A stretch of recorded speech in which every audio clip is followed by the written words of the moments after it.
introduction about who I am and so on and so forth. Now, one of the lies a lot of people tell about Japa or about relocation is this.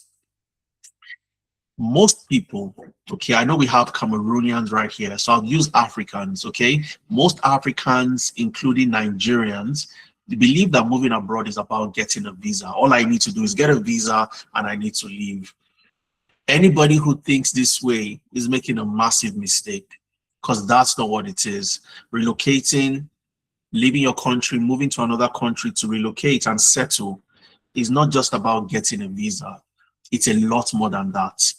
Okay, and the real problem a lot of people face, and I've met with them, I've lived in the UK before, I've lived in the UK, I currently reside in Canada, and I'll tell you, I've interacted with so many people, and the real problem people face is actually getting an organization, getting somebody to pay you. I've seen bankers, people who have worked in the bank, they move abroad, and they get to do something totally different from what they want to do.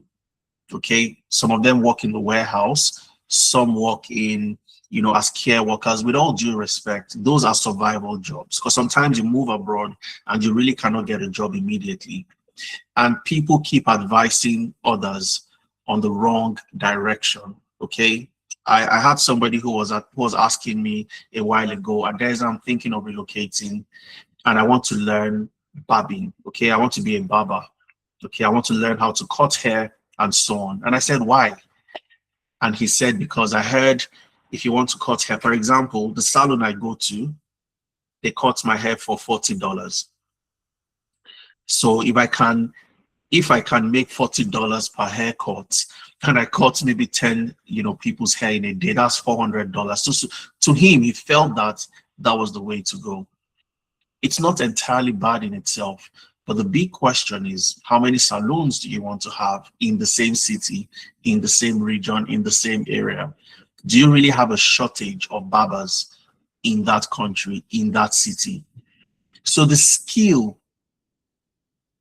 required to compete for the best type of jobs is incredibly important. Okay, so rather than just applying to get a visa, picking up your bags, relocating, and you have no plan, no strategy on how to land the job, you don't have competitive skills, you don't have skills that organizations are looking for, you start to find yourself in deep waters, and there are so many people on this boat. So what I'll be doing today is to show you, more than just relocating, what do you need to ensure that you have a successful relocation. Okay, so, and this session is built for different categories of people. You would realize that across the globe today, there are so many employers, so many organizations that are looking for talent, but they can't find those talents. 72% of employers say that they can't fill roles. Roles are available, but they can't fill those roles because they simply cannot find the talent that they need to fill those roles, especially talents that have AI skills. So many organizations as well are willing to pay more. They're willing to pay 67% more than the industry average if they can find the right talents. And over 41 countries have a shortage of talents. Okay, so if you're a fresh graduate in today's session, you're in the right place. If you're a student, you're a fresh graduate, you're a job seeker, you're looking for a job, you want to land a remote job, you want to get a job in another industry, irrespective, you are currently abroad and you're looking to land a job, this is a great session for you. If you have questions, feel free, Bello, type a question in the chat. I'll pop in there from time to time to pick questions, but we'll have Q&A at the end of our session today. All right. If you're a working professional, you want to transition, you're currently a banker, you want to get a job as an AI business analyst, AI data analyst, AI automation engineer, you want to transition, this is the best session for you. If you're an entrepreneur, you have a business, okay, and you are looking to scale your business, you're looking to move abroad, start a business that would be successful because you've implemented the right tools, the right technologies, this is the best session for you. And more importantly, if you are also a freelancer, this is also a great session for you. Now, what I want us to pick from here is simple. Employers, organizations, and even countries are looking for you if you have the right skills. Okay? There's a bank manager I met in the UK, somewhere in Southampton a while ago. He worked with one of the tier one banks in Nigeria, and then he moved abroad with his family. Okay, his wife was in school, so he was on a dependent visa. All right, and he couldn't get a job, so he was working in care as a care worker. And care workers are responsible for taking care of people that can't take care of themselves. They're responsible for taking care of elderly people and so on and so forth. And this was somebody who was a branch manager. I don't want to mention the name of the bank, but he was a branch manager in one of the big banks. So if you can think of the big banks in Nigeria, the GT banks, the First Bank, the Fidelity banks, and so on and so forth, he was a branch manager in one of those banks. But he was a care worker in Southampton in the UK. He wanted to leave that job. But the big question I asked him when I got to interact with him, what are your skills? Because you being a branch manager in Nigeria does not translate to a branch manager in the UK. Very far from it.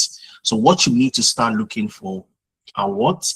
The skills that employers are searching for.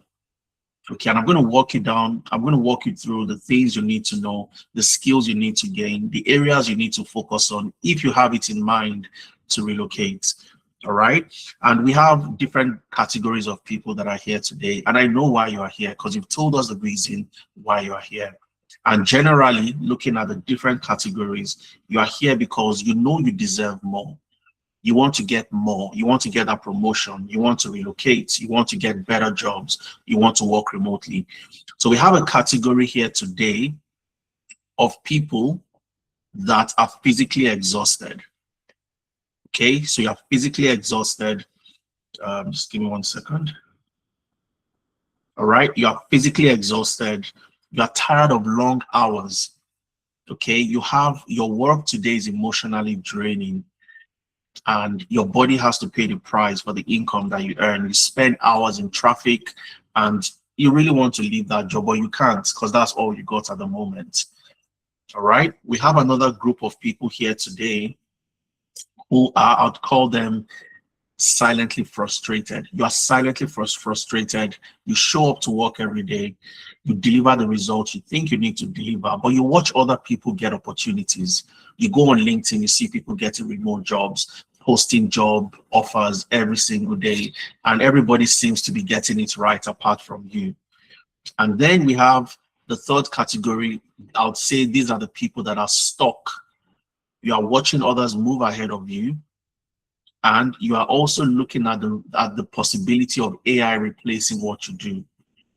Okay, and you don't know what to do. You're confused and you don't know where to start. So I got you, and I'll show you exactly what you need to do. So after we've gotten that out of the way, I'll do a very quick introduction about myself.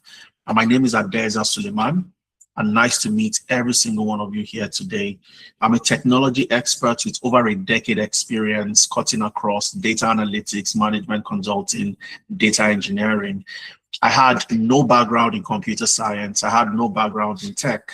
Like many of you, I studied industrial chemistry in the university, but I transitioned into data analytics about 12 years ago. I'm the founder of Tenalytics. I'm using Tenalytics as a platform. We've been able to help over 4,000 people just like me who did not study computer science, who had no degree, no background, no experience in tech. We've been able to help them transition from the classroom into landing their very first jobs within the tech ecosystem. Currently, I live in Canada. I work as a data analytics and engineering contractor. I've lived and worked in the UK as a data science consultant, customer insight analyst, and I've worked remotely for companies in the US back when I was in Nigeria. I've worked with one of the largest privately owned energy conglomerates in sub-Saharan Africa as a data analyst, a management information systems analyst, a business data analyst. And I've also worked with FITC, owned by the Bankers Committee at the Central Bank of Nigeria. My experience spans across 5 different sectors, from sports, where I started my career, to financial services, which was where I got my major break as a management consultant, and then to educational technology, to energy, and also to automobile when I moved to the UK. So who are we at Analytics, and what do we do at Analytics? So at Analytics, we are the leading educational technology company, and our focus is to help people like you transition into landing high-paying jobs. We operate out of Alberta in Canada and also London in the UK. Over the last 5 years, would be 6 next month in August, the 19th of August, Analytics will turn 6. Over the last 5 years, going into the 6th year, we've helped over 4,000 people with no prior experience, no prior knowledge to transition into the tech ecosystem. We currently have over 172 full-time employees and access to over 300 industry experts across multiple locations. And the target for them, the mission for them, is to help people like yourself to also achieve the same thing that I've achieved and they have also achieved, which means landing a high-paying job in the tech ecosystem. And we focus on areas that cut across multiple areas, from cybersecurity to data analytics, business analysis, HR analytics, and so on and so forth. And I'm going to show you the key areas you need to focus on. For those of you that plan to either land a remote job, you plan to relocate just like I did, and so on. Okay, I got my very first job in the UK. Let me tell you a little story before I move on.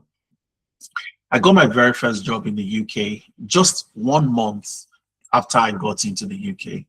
So when people were complaining that I can't get a job, I've been applying, there are no jobs in the UK, there is racism, there is this, there is that. I got my job 1 month after moving to the UK. And the question is, what did I know that other people did not know? Very simple. The co-founder of Analytics, Efemena, that's him right there. If you can see my screen, you can see the gentleman I circled. That's Efemena, and that's me right here. Efemena had left Nigeria and moved to the UK in 2019.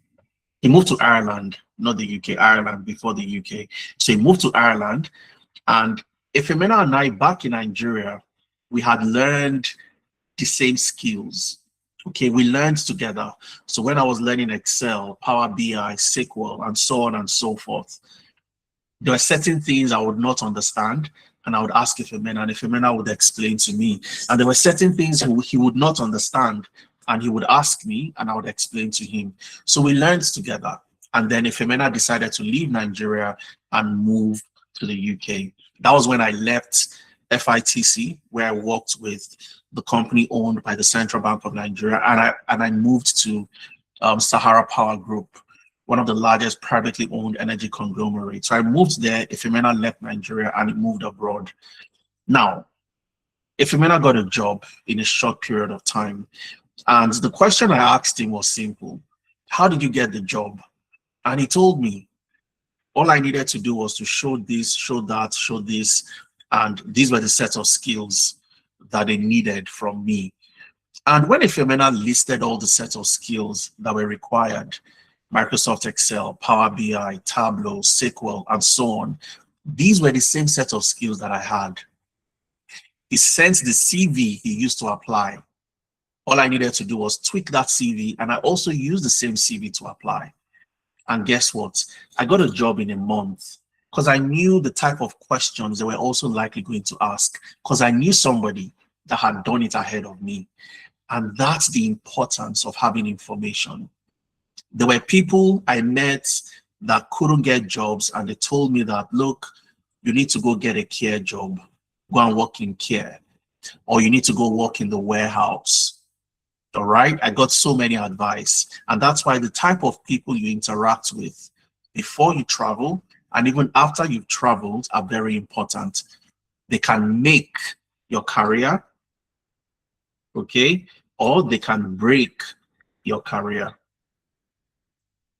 Luckily for me, I had somebody that helped me make my career because he advised on what to do. I had the right CV. I used that CV. I applied to jobs. I knew what to expect in interviews. And guess what? I got the job in a month. Okay. Now, why am I saying this? I'm saying this because this is extremely important. Having the right information, having the right people to guide you through your journey helps makes the difference at the end of the day. Okay.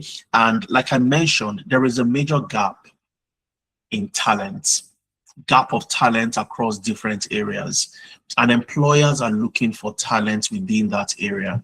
A lot of people left Nigeria a few years ago, and most of them went into care and they went into support work. Okay. So a care worker and a support worker pretty much do the same thing. And after COVID or during COVID and the resultant effects of COVID, a lot of countries needed nurses, medical professionals, care workers, support workers, and they reduced the bar to people that could come in. Okay, so I could write a CV to say that I have, taken care of my grandmother, an elderly person. I've been the personal carer to my grandmother or something like that, and the UK would literally give me a visa, and I moved to the UK. I don't need to show that I have a degree. I don't need to show that they reduce the bar essentially. But you know what the UK and other countries have done today? They have increased that bar. Today, you can't apply for a care worker role outside the UK. You're in Nigeria, you're in Cameroon, you're in Ghana. They've cancelled, they've closed applications for care working roles from outside the UK. Same with the support worker. You can't apply to be a support worker from outside the UK anymore. You have to be in the country to apply to those jobs. And now they have said that the only type of people we're going to bring into our country are the people that have skills. They have valuable skills. They have skills in occupations that are on the shortage occupation list. Okay, which means that we don't have enough people. We have roles available, but we don't have enough people to fill those roles. Those are the type of people the UK currently want to bring into the country. And you have over 1,600,000 open roles within the space of AI to be filled. And there are only about 518,000 qualified candidates. Now, somebody spoke to me like this 12 years ago. And I decided to take the step and start my journey. And if anybody asks me, would you be anything else, Adeza, today in 2026, would you do anything else apart from what you're currently doing? And the answer would be absolutely not. I would not change it for anything because it's an amazing career path. All right. And for people who are also, you have an opportunity today looking at the gap and the opportunities available within AI to get your journey started and to also be one of the first few people with the right skills to get to do that job. You hop on the train today or you hop on when it's already late. Okay, so every single person in this room was like me 12 years ago. Every single one of you. You can be exactly at the point where organizations want to hire you for the skills and for the talents that you have. But if you don't have those skills, you can't even compete for those jobs. Okay, so I'm going to show you some countries and some of the opportunities available, about 4 of them, and then I'll move on to telling you how exactly you can start to leverage yourself, leverage the skills to help you get into these countries.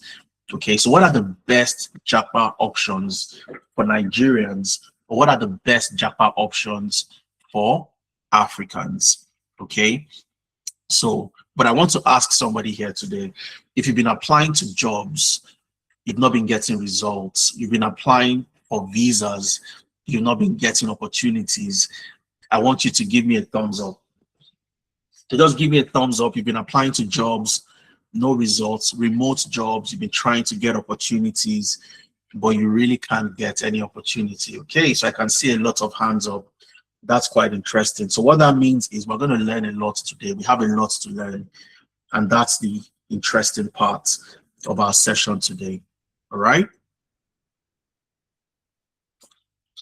fantastic. Now, what are some of the best options I would recommend that you follow? Okay, some of the best options to follow. Number one is Canada. I would always recommend Canada to anyone who plans to leave the country and move abroad. And why Canada? Canada is still one of the countries that is open to immigrants. Okay, I'm currently in Canada, I reside in Canada, in Alberta, Canada, and I tell you that Canada is open for you, and Canada is also looking to bringing in people into the country, but not just anyone. And there are several ways of doing this, and I'm sure for some of you, you already have an idea on how these things work. But I'll be highlighting two major areas, and I'll double down on one. Now, one of the popular ways is through the Express Entry program. Okay, express entry. Now, this has to do with you need to have some sort of education, a bachelor's degree, a diploma. You need to show that you have work experience. You need to show proficiency in English, and you also need to show that you have proof of funds. That's the funds to take care of yourself when you move into the country.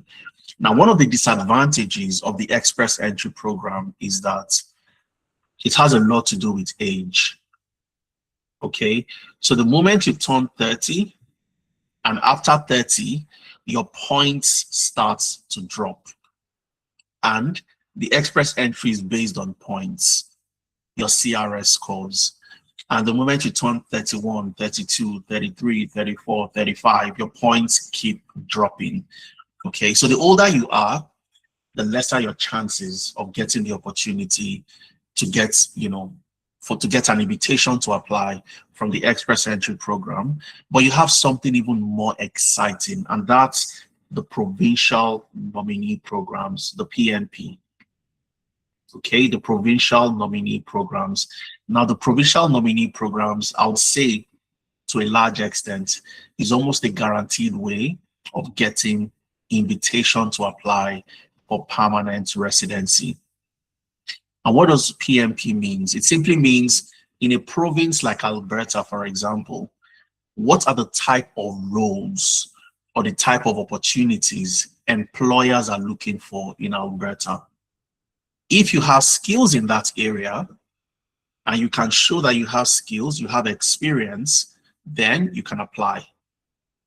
You submit an expression of interest. And when you submit an expression of interest, the province of Alberta, not the federal government this time around, the province of Alberta would invite you to apply for permanent residency. Okay, and I'll give you an example. So you have an idea of the type of roles. Because the question is, can I just apply as a Nigerian or as an African, or are there specific roles? So I've kept the links. So I'm in Alberta, so I know a little bit about the Alberta PNP. Okay, you have Saskatchewan Tech Talent Pathway and the British Columbia, the BC Tech Pathway. There's so many provinces and so many PNP programs, but I've kept two for you right here. And I want you to also check them out. So let's check one. So I'll probably check the one for Canada, the one for the UK, and then you have the opportunity to get my slide at the end of today's session. But all you have to do is make sure you fill the attendance form. If you want to get my slide, fill the attendance form so you have the opportunity to get my slides and get everything I'll be sharing today. My colleague will drop the attendance form in the chat, so make sure you fill. So let's go to the Alberta Advantage Immigration Program, okay, the AAIP. So we want to see the career path that are eligible. If I click on that,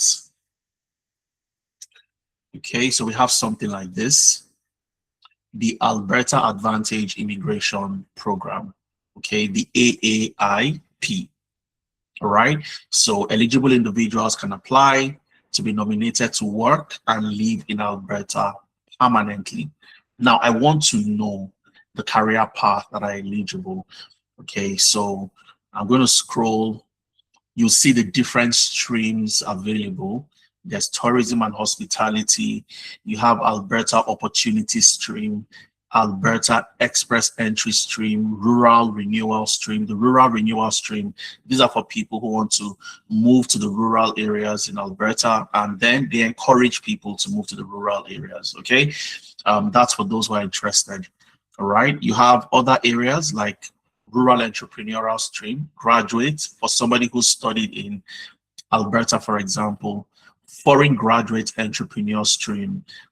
This has some very stringent rules, which means if you're a foreign graduate, you want to set up a business in Alberta, you can do that, and Alberta would invite you to come into the country. However, the rules are very stringent, okay? So what I'm going to show you today is the Express Entry Stream, okay? So I'm going to click on that, and I want to see what it's all about, okay? So I click on the link, and it's going to take me to the eligibility, criteria and all the things I need to meet. So what I want to see essentially is the career path that are priority. Okay, so there is a dedicated healthcare pathway. They're looking for healthcare professionals. There's an accelerated tech pathway. Okay, so if you're in tech, you are an AI data analyst, an AI business analyst, you are a cybersecurity professional, an AI project manager, you are an AI software, engineer, you vibe code and so on. You can take this option. So I'm going to focus a little bit on the tech pathway. Okay, so let's get there.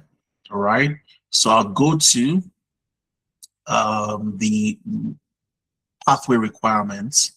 Okay, let's go to the pathway requirements, and I want to see the list of eligible accelerated tech pathway occupations. Okay, so what occupations are eligible?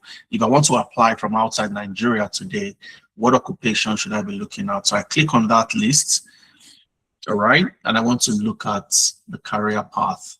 Now, I want you to have something at the back of your mind, and that is, this is an accelerated tech pathway, technology career path. So one of the career path there is what? Human resources manager. You also have human resources professional.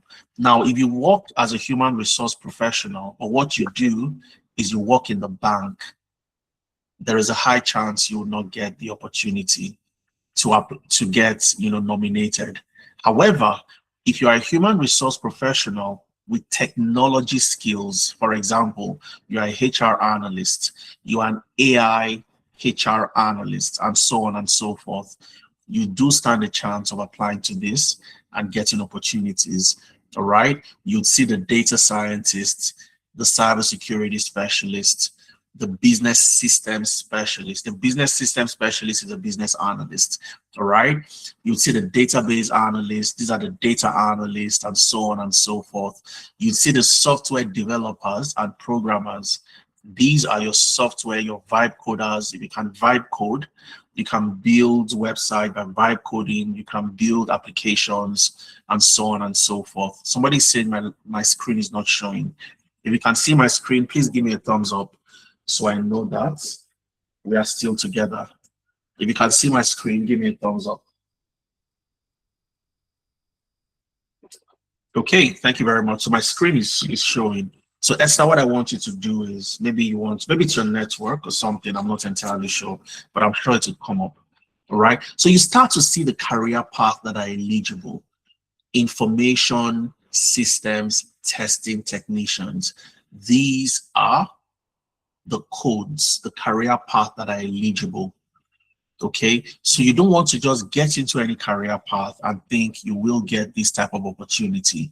You want to get into career path that are eligible, technology career path. Okay, so I'm going to go to the Saskatchewan tech talent pathway as well. Okay, so you see the innovation and tech talent pathway. Saskatchewan is another province in Canada. All right, and I want to look at the non-express entry pathway. Okay, and this is yeah, you may qualify for this subcategory if you live outside Canada or have proof of legal status in Canada. So if you live outside Canada, you can apply. If you're in the express entry, there's another one for express entry, okay? However, you look at, I'm outside Canada, I'm currently in Nigeria, I want to apply for the tech talent pathway to come to Saskatchewan, work in Saskatchewan, live in Saskatchewan, and settle in Saskatchewan. What career path are eligible, okay? So I'm going to scroll down and I want to see the eligible skilled technology and innovation occupations. The same thing we saw in Alberta is what you'd see here. All right. You get to see the data scientist, cybersecurity specialist, the business system specialist. These are your business analysts, information system specialist, database analyst. These are your data analysts. You have your software developers and programmers. These are your vibe coders, your web designers, and so on and so forth. So you start to see a pattern. Not all careers are eligible for these countries to invite you. And why will a country care about you, care about a Nigerian far away in Africa to come to their country? Because you have the skills to do the job and help them, develop their economy essentially. So they are looking for you. Canada is one of your best options. The UK is another one. All right. And in the UK, I have two pathways here that I've listed. You have the skilled worker visa and you have the global talent visa. Okay. The global talent visa is more exciting. The skilled worker visa is also very exciting. Now, the difference between the two, for the skilled worker visa, you need to have a job offer from a UK organization that has the license to sponsor you. So this organization has a license to sponsor, which means they can give you an offer and send you something called a COS, which means a certificate of sponsorship. So which means that if I give you an offer as a data analyst, as an AI business analyst or AI project manager, I'm going to give you a COS, a certificate of sponsorship, to say you can take that certificate of sponsorship, go to the Home Office or go to the British High Commission in Nigeria and apply for something called a skilled worker visa, a tier 2 visa. And what that does for you is it gives you the opportunity to move to the UK and live in the UK. And usually, although there are conversations around modifying this particular policy, but within the space of 5 years, you work for 5 years, you have the opportunity to apply for something called the ILR, indefinite leave to remain, which means you can live permanently in the UK. You can move in and out of the UK anytime you want. You are pretty much a citizen, and the difference is just the fact that you don't have a passport. Okay, 1 year after you spent 1 year on as a permanent resident, you have your indefinite leave to remain, and you stay for 1 year. You can then apply for British citizenship. Okay, British citizenship. So this is a pathway of roughly about 6 years from when you get that job to when you get citizenship. Okay, it's called the skilled worker visa, Olubisi skilled worker visa. So the company that gives you an offer would provide you with a certificate of sponsorship, a COS, and that's what you take to the High Commission to apply for your visa. All right, so that's the skilled worker pathway, and anybody here can get this. Okay, anybody here today can get it. Again, you need to have the right skills. First of all, that's the common denominator. The right skills would get you in. So for Canada, any Nigerian, any African can move to Canada. All you have to do is build the right skill. You write the IELTS exam, and you have the opportunity to start looking at provinces you can move to. Now, the global talent visa does not require you to have a job offer. You don't need a job offer to move. You don't need a job offer to apply. All you need is to show that you are either an exceptional talent or an exceptional promise. So an exceptional talent is somebody who has established themselves as a leader within a particular space.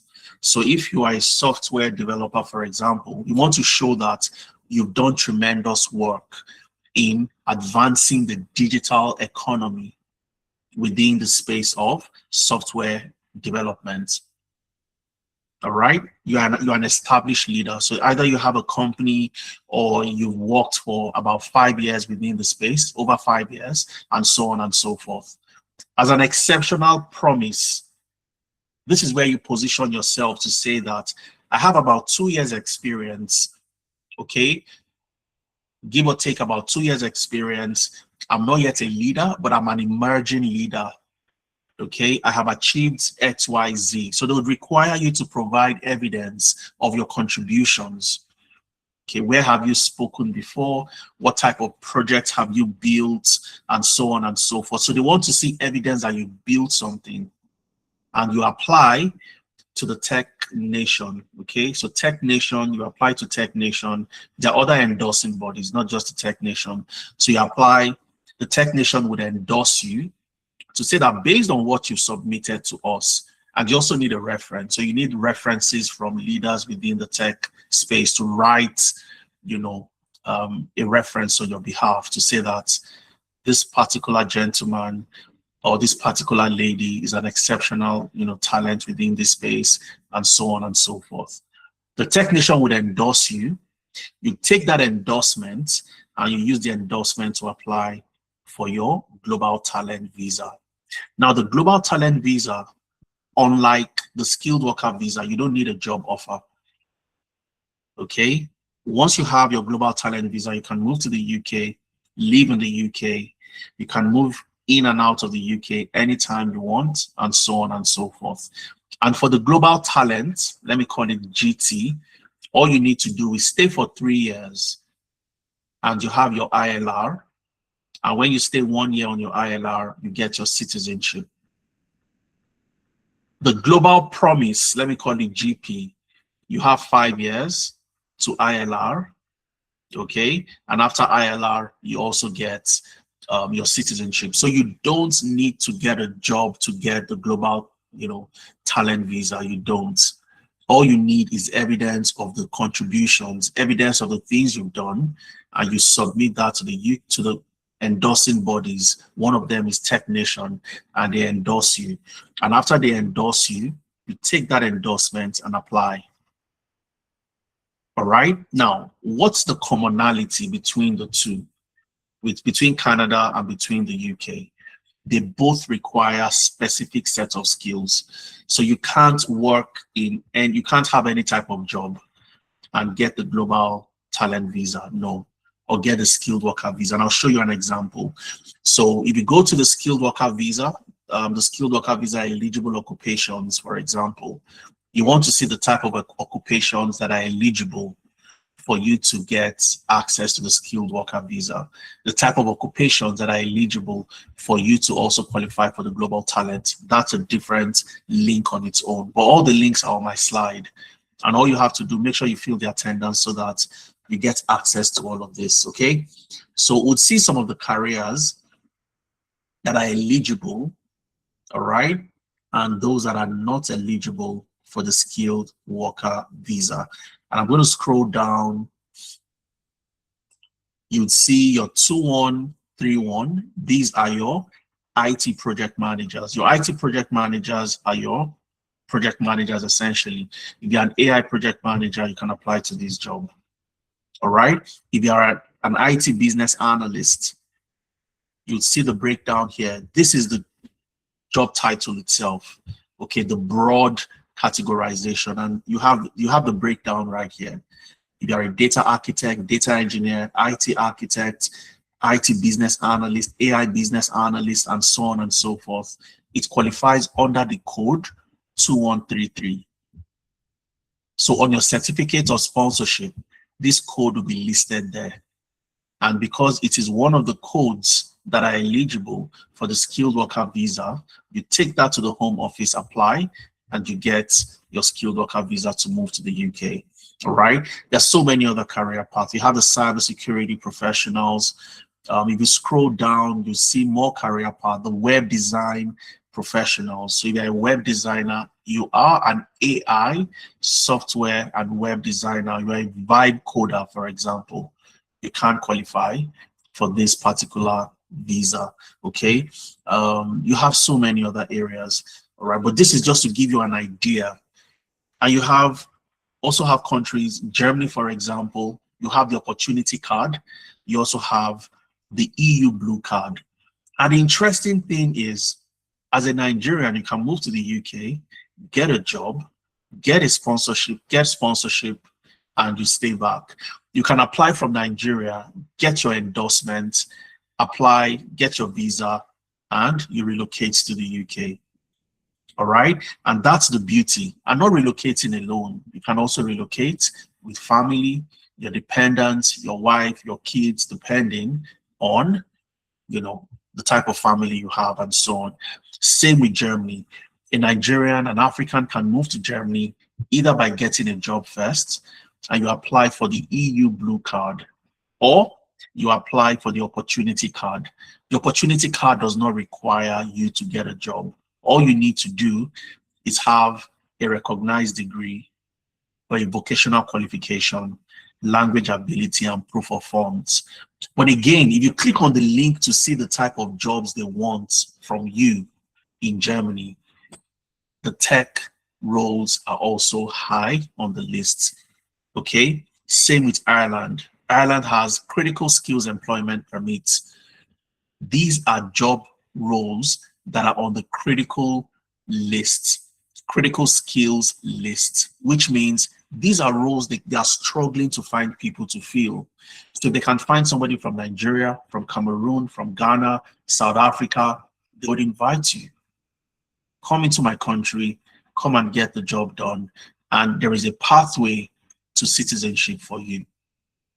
From my own point of view, these are some of the four. You notice I didn't put the US, and that's simply because the US currently has some stringent rules with their H-1B, and it's a bit more difficult to get the H-1B visa today.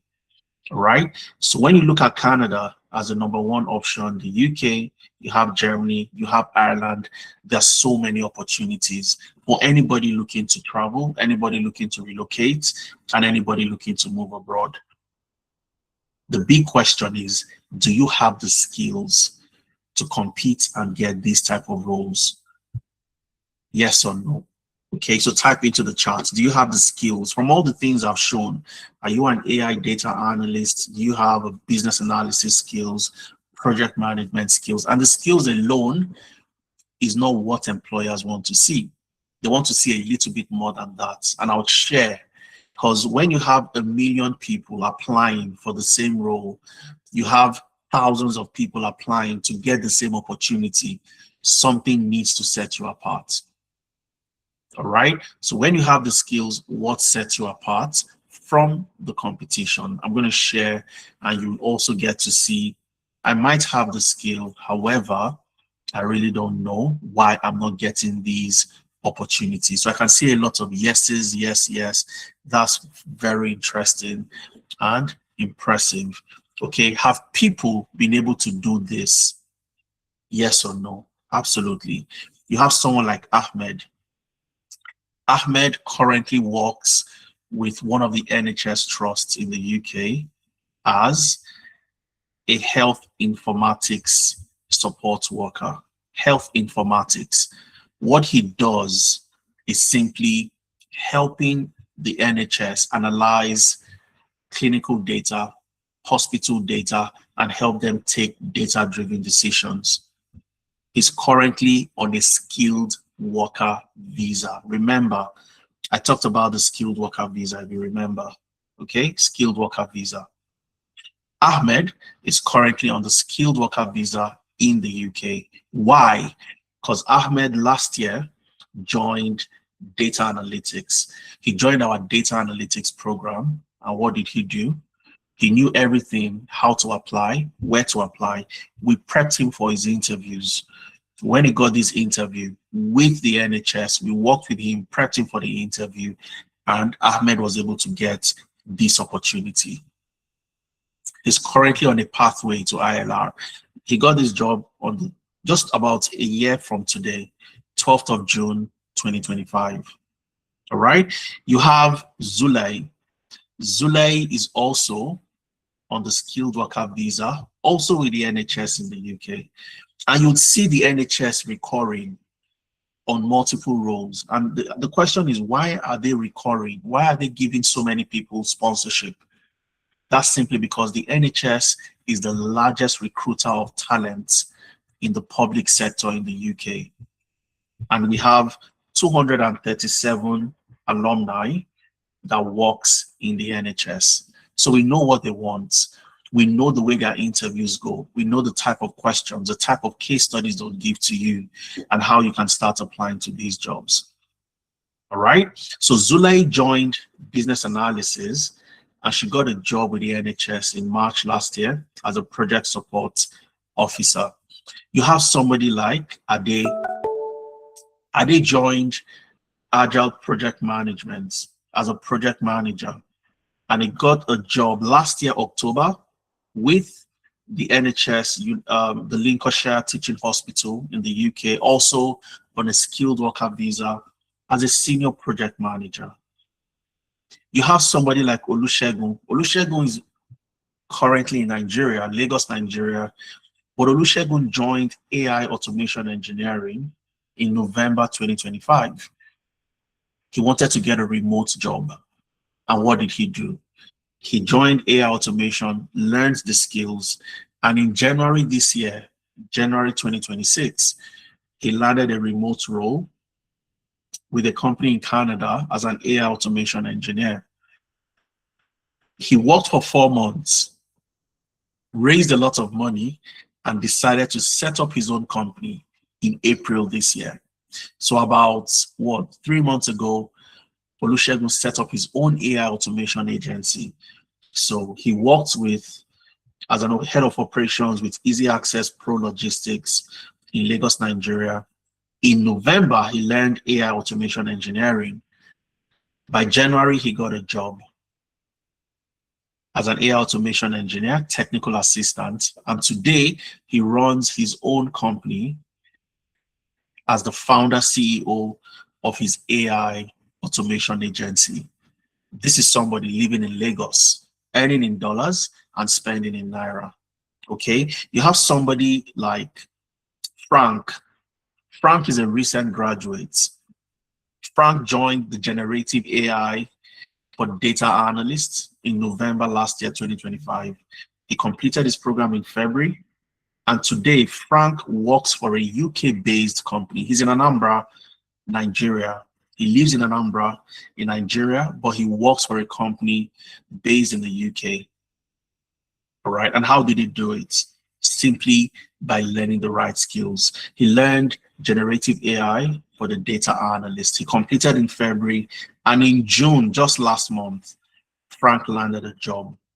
This company in the UK are coming to Nigeria to come up with solar solutions, provide solutions to the power issues in Nigeria, and they need somebody to help them do what? Carry out surveys to understand their customers and the environment they'll be moving into. And guess what? They found Frank. And how did they find Frank? I'll show you. And that's why it's extremely important that even with the skills you have, you might still be hidden to potential employers. So how do you ensure that you are able to project yourself to people that are looking for you? And that was what Frank did. He had a portfolio, and I'll show you his portfolio. And that was how he got this job as a data survey officer and analyst. So what I'm going to do is I'm going to play Frank's video for you. I want you to listen to him and hear how he was able to make this transition. And then I'll come back and I'll show you what Frank did. What type of projects did he build? Why was this company confident in giving him this job? In a recent graduate in Nigeria who has not really done so much, why were they confident to give him this job? All right. And for all the other people that landed jobs, what exactly did they do? Okay, so I'm going to show you what they did, but just before that, I want you to get to listen to Frank. Okay, I want you to listen to Frank.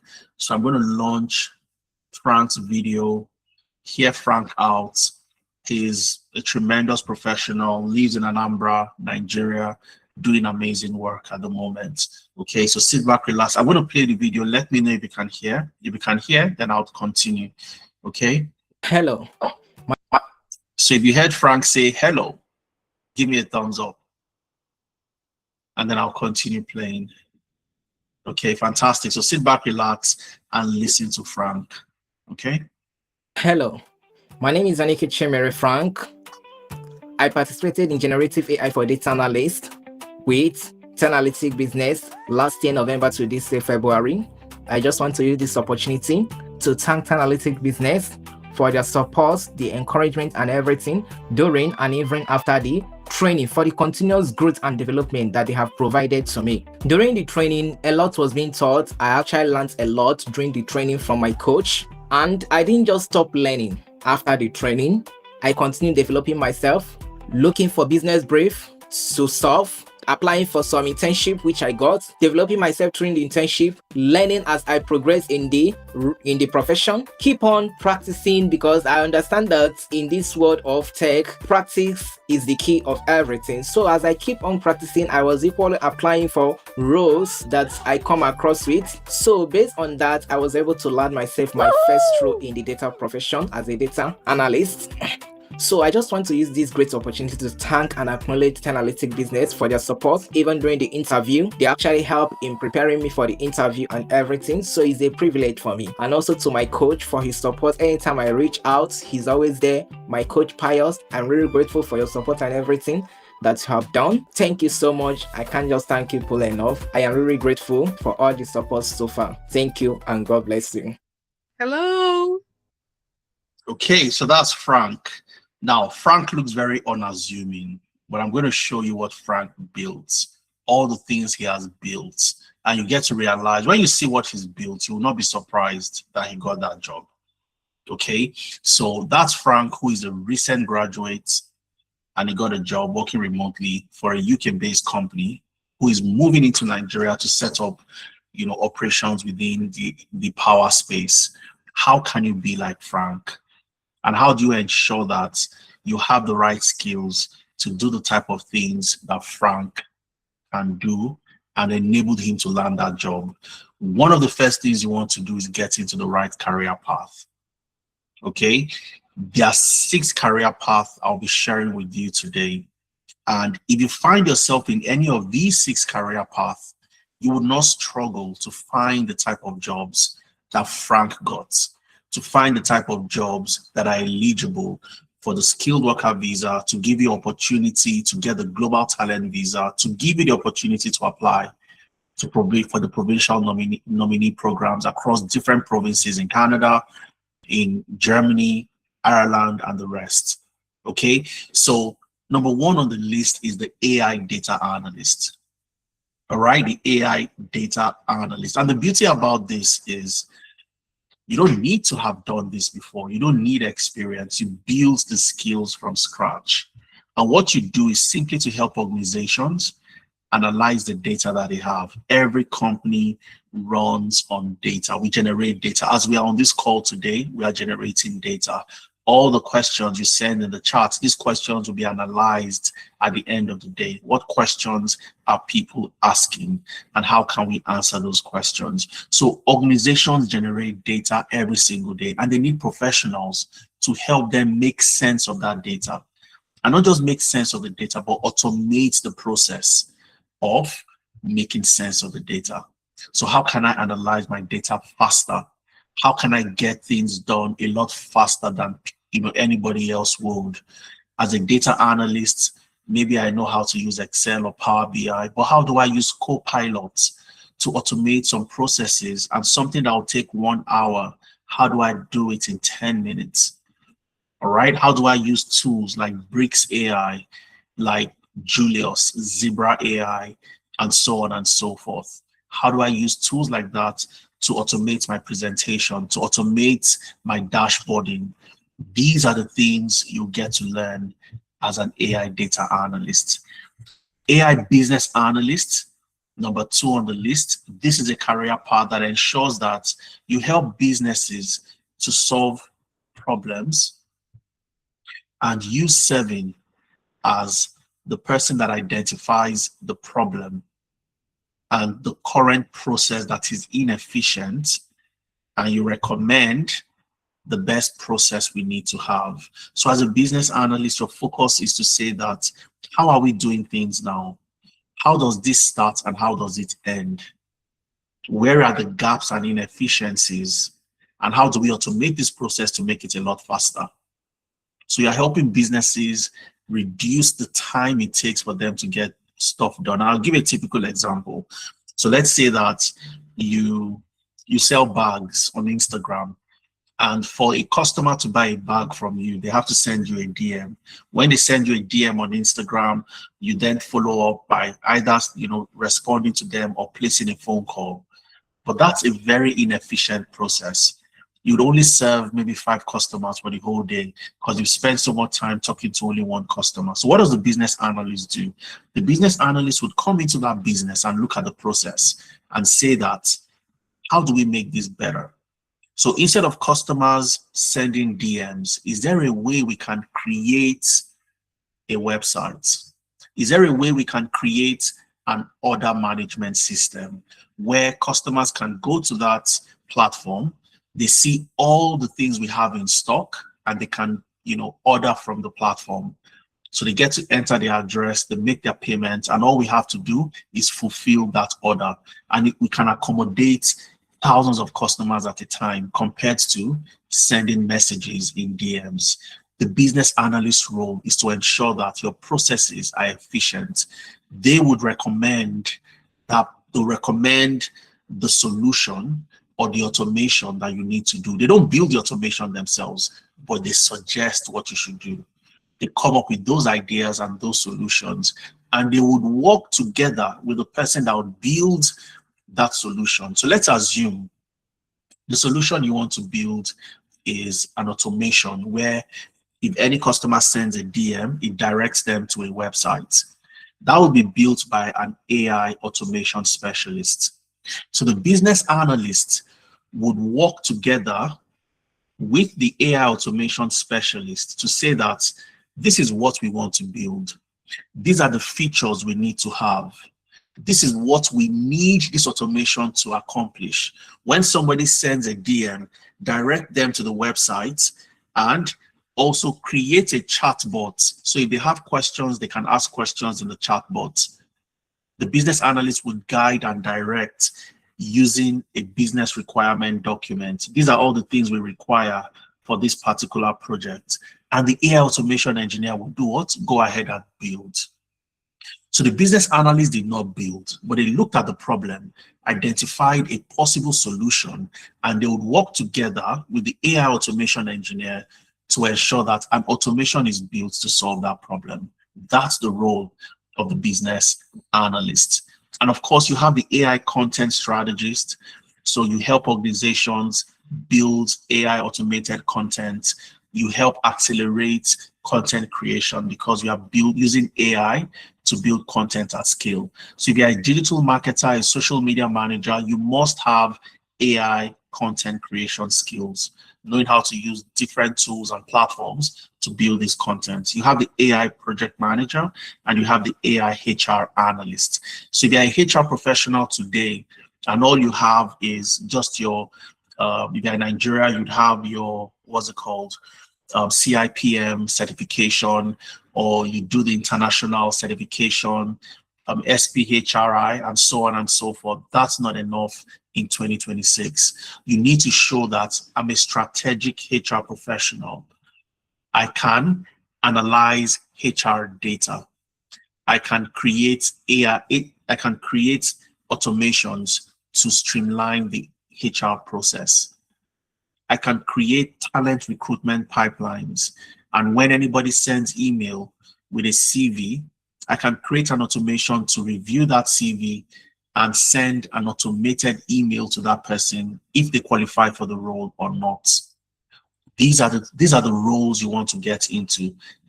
Conventional roles with a bit of AI embedded within them. And these are the roles employers are looking for. So that's the first thing you want to do. Get into the right career path. And when you do that, you find yourself in career path that will not just open up opportunities for you wherever you are, but will open opportunities for you globally. All right. And now I'm going to take you to how Frank got his job. What did Frank do? Okay, how did Frank learn, and what's the best way to learn? Because once you've identified the career path you want to follow, let me ask you the question before I tell you what Frank did. Okay, so out of these 6 career paths, I want you to tell me which of them are you interested in. Just type into the chat. Oh, I'm interested in AI data analyst, AI automation engineer, AI project manager, AI HR analyst, AI business analyst, and so on. Just type into the chat. I'd like to know the career path you're interested in, and then I'll tell you what you need to do. How Frank, who also did AI data analyst, who is an AI data analyst, he did that program with us, how he was able to land his job. A recent graduate. He graduated last year, completed his NYSC 2025, and he got a job in June 2026. Not just a job in Nigeria, but a job with a company in the UK. Okay, so I can see a lot of AI data analysts, AI project manager from Eze, Joseph AI automation, Joy AI project manager, Irene AI business analyst, and so on. Absolutely fantastic. Now, let me show you what Frank did and what you need to do if you want to be in the shoes of Frank landing a new job. So what did he do to land that job? 2 things in terms of how he learned. A lot of people learn the wrong way. I was there myself in when I was trying to transition. Okay, I did all the things you do at the moment. Okay, I did YouTube, I did Coursera, I did everything, but they were so irrelevant to my transition. All right, and the reason was very simple. I was not learning the skill that I needed to get the jobs I saw in the industry. I was using generic data. So most of these programs on YouTube, they use generic data. Okay, so the same data that 1 million people have analyzed, I'll be the 1,000,001 person analyzing that data. So what makes you different from the other 1 million people? You're learning the exact same thing. And when you get into interviews, you are saying the exact same thing. So you don't stand out. All right. So that's a major blocker for so many people. But what did Frank do? And how did we help Frank to learn?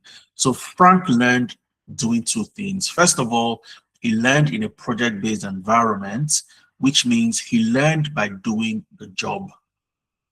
So he wanted to become an AI data analyst. He wasn't learning and watching videos on how to be an AI data analyst. He did the job of an AI data analyst.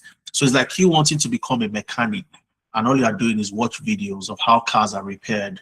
You'd never become a mechanic. You need to learn by trying to fix the car itself. Okay. And when you learn that way, you will learn and know how to do the job on day 1. All right. So that was one of the first things we did for Frank. Learn in a project-based environment, work on projects, the same things you'd see on the job. You get to learn by doing them. And when you do that, showcasing your work by building a portfolio. You showcase your work by doing what? Building a portfolio. And I'll show you what a portfolio looks like. And this is what got Frank noticed. Because guess what? Nobody knows who you are. Nobody cares about what you do and so on. You have to be the one to toot your horn. You have to be the one to show people that you are amazing and you can do quality work. And how do you showcase that? By building a portfolio. So I'm going to show you what a portfolio looks like and why this was important to Frank landing that job. Okay, so you can't get a job by watching videos. You can't get a job by practicing and doing the same thing 1,000,001 other people have done. You want to stand out. You want to be unique. You want to have worked on unique type of project that You would hardly find anybody else that has done the same thing. All right. And once you've done that, you've built those projects, you must have evidence that you built them. So you're not telling anybody that this is what you can do. You are showing them what you have done. The Global Talent Visa, for example, would require that you show the Global Talent Visa. They require that you show. You're going to submit evidence, screenshots of what you built, and so on and so forth. They want evidence from you. Evidence that you've done the things you said you've done. So they don't want to hear what you can do. They want to see what you have done. And this is the same thing for employers globally. All right. And I'm going to show you Frank's portfolio. So that's one thing Frank did. Another thing Frank did was he gained work experience. And how did he gain work experience? Frank gained work experience, and not just any type of work experience, foreign work experience. Okay. And let me ask you this question before I tell you, how his project translated to foreign work experience. If you want to hire somebody, okay, you're a company based in the UK, and you want to hire somebody to do a job for you. All right. And there are two candidates. Candidate A is in Lagos. Candidate B is in the UK. And assuming both of them have equal set of skills. So they are both at the same skill level. All right. But you're a UK-based company. You want to hire two candidates. One is in Lagos, A is in Lagos, B is in the UK. As a UK-based company, who would you be comfortable hiring, knowing that this person would understand our work culture and the things that we do? Who would you be comfortable hiring? Just type into the chat. Olubisi says UK. Fantastic. Let's get more feedback. Okay, more feedback. Olubisi says UK. Only Olubisi has responded. Okay, Oluwaseun John says UK. Let's get more feedback. More people to comment. Matthew says UK. It's almost a no-brainer, right? Becca says UK. Taiwo says UK. Joy says UK. Absolutely phenomenal. And absolutely, you go for the UK-based person because you feel like this person has worked with a UK-based company. And because of that, I believe they can do the job for me. They understand our work culture and so on and so forth. Now, if you remember, I told you Tenalytics operates out of two countries. Okay, Tenalytics operates out of two countries. Tenalytics is registered and operates in Canada, and also where was the second location. If you remember, type into the chat. Tenalytics is based in Canada and also based in where? If you remember, type in the chat. Okay, Becca says UK, Joseph says UK, Taiwo says UK.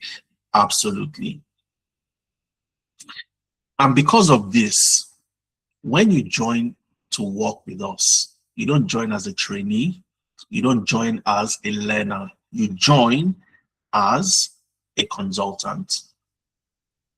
Because you're going to work on projects, you're going to complete those projects, and those projects now become your work experience. The work experience you showcase that these are the things I've built while I was with Tenalytics. That's how you showcase foreign work experience.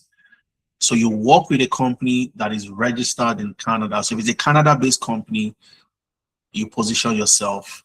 If you are in the UK, if it's a UK-based company, you position yourself that way as well. So the project you complete in class forms part of your work experience, and then you have a portfolio as evidence that you've done that before. And this is where I will show you the project and the portfolio of Frank. Okay. So if I click on this, it takes me to Frank's portfolio. So I can see Chiemere Frank. Check out my portfolio. You can see some of the projects he's completed. And this is a logistic dashboard, okay, built using Power BI, but not just a conventional Power BI. He built some automations into it. This is a smoking health risk analysis dashboard, which shows how smoking affects the different organs in the body. And if I click on any of these projects, that's the beauty. Anybody, anywhere can click on this and interact with it. So you have the link to this project. Your portfolio would be on your CV and also on your LinkedIn profile. And that was how Frank was found. So when they were searching and headhunting for candidates, they got access to Frank's portfolio and they clicked on a dashboard like this. So let me click on this and show you. All right. If you haven't filled the form, this is a reminder for you to fill so that you don't miss out on anything I'll be sharing today. Once you get my slide, you can click on this link and it takes you right here and you can interact with this particular project. So this is a smoking health analysis built by Frank as evidence that he knows how to use Power BI to build amazing dashboards. So here you can see how smoking has affected the heart in 193 patients. You can see the average age of these 193, they're about 54.9, so they're quite, on the older side, the average BMI and so on and so forth. You can see the smoking duration and daily intake, how many cigarettes they smoke per day. All right, you can see that right here. Now, I can click on the kidney to see how the smoking affects the kidney. And if I click on that, guess what? The dashboard is dynamic. It interacts and changes based on how I interact with the dashboard. This was built by a recent graduate who learned the skills and currently has been able to land the job. You heard from him yourself. So the number of patients with kidney issues due to smoking and so on and so forth. And there are so many other dashboards. How cancer affects the brain. I can click on this as well. It takes me to this particular dashboard and I can see how cancer affects the brain. Okay, this is grade 1 cancer. I can see the image, I can see the number of patients, the average age, the average tumor size, what part of the brain is affected the most. I want to see grade 3 cancer.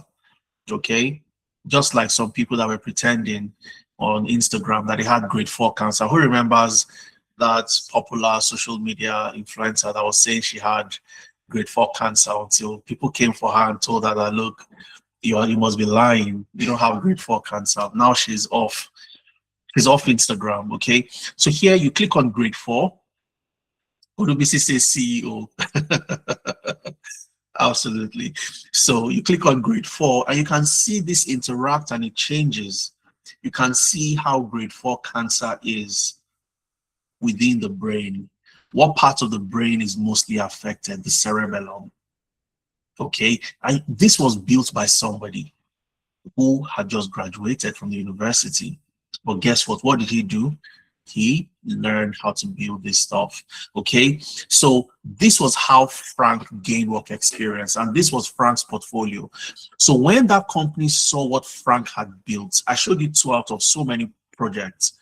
They were convinced that Frank was the right person for the job. They said, hey, let's have an interview with him. We prepped him for the interview and he got the job last month. Okay, so Frank also knew where to apply, because knowing where to apply and how to apply is extremely important. So we show you the major job boards that you need to apply to.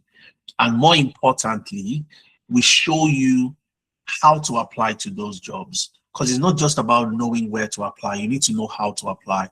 If you want to get visa sponsorship, for example, there is a platform that is paid. It's a paid platform. And I'm not sure anybody here would want to pay to a job board that, they have to go there, get jobs and apply. But do you know what we do? We pay to those job boards. One of them is UK Visa Jobs, for example. Let me show you what it looks like very quickly. Okay, UK Visa Jobs. So this is a platform that is a paid platform. Okay, so what we do is we pay and we send the jobs across to you. All right, let me see if I can log in. I'll show you what the platform looks like. Okay. So it's UK Visa Jobs, for example. Let's go to the front. Let's go to the home page. And you can see it says what? Find UK jobs with visa sponsorship. So everything I explained to you earlier, the skilled worker visa, where do you find these jobs? Because I've just said it, but where do you find these jobs? Platforms like this. So it's a paid platform, it's not for free. So if you are anywhere in Nigeria today, you try to sign up. Once you check 1, 2, 3 jobs, I think they block you from accessing the rest. You have to pay. So what we do is we pay to these platforms and we get the jobs for you and we share them with you. So you know where to apply. You don't have to go scouting for these jobs, and you know that. All you need to do is come in here and apply. All right. So if I click on jobs, it takes you to the jobs available and you can go ahead and start to search. You can search for jobs. If I come in here and click on business analyst, for example, let's see, search. We have about 79 business analyst roles that are currently available for sponsorship. Okay, 79. So you start from here and start to apply. And this is just one out of so many other platforms. Okay, so we show you where to apply, we show you how to apply. So Frank knew where to apply to get that job working remotely for a UK-based company where he currently earns amazing salary at the moment. Now, once you've done all of that, remember, I said you gain your work experience. You don't showcase that you're a beginner when you work with us. You showcase that you have experience. And I'll give you an example of how that plays out. I'll show you somebody's LinkedIn profile, and then I'll come back and tell you why that is very, very important. So I'll use a LinkedIn profile to drive home my points. Just give me a second and I'll show you how that plays out. Okay, so let's go on LinkedIn very quickly.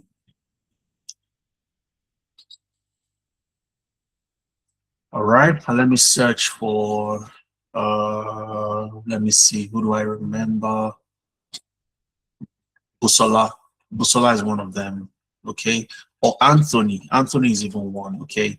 So Anthony is somebody who got a job recently. Let me use Anthony. Anthony Abel.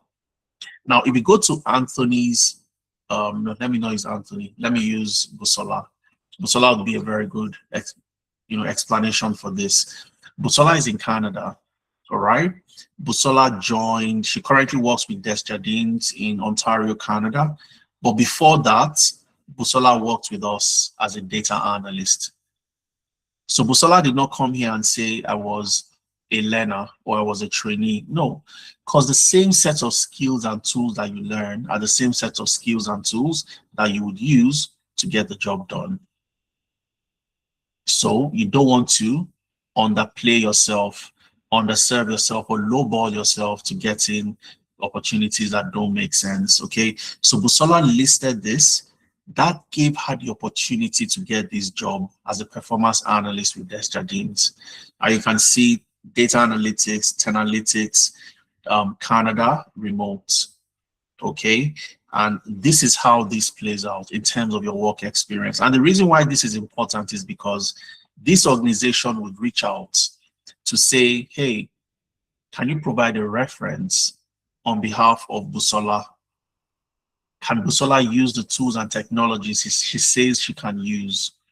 What's the best way to manage Busola? So they get to validate your experience. And that's what a reference looks like. So when it comes to references, this is Chiemere's, reference.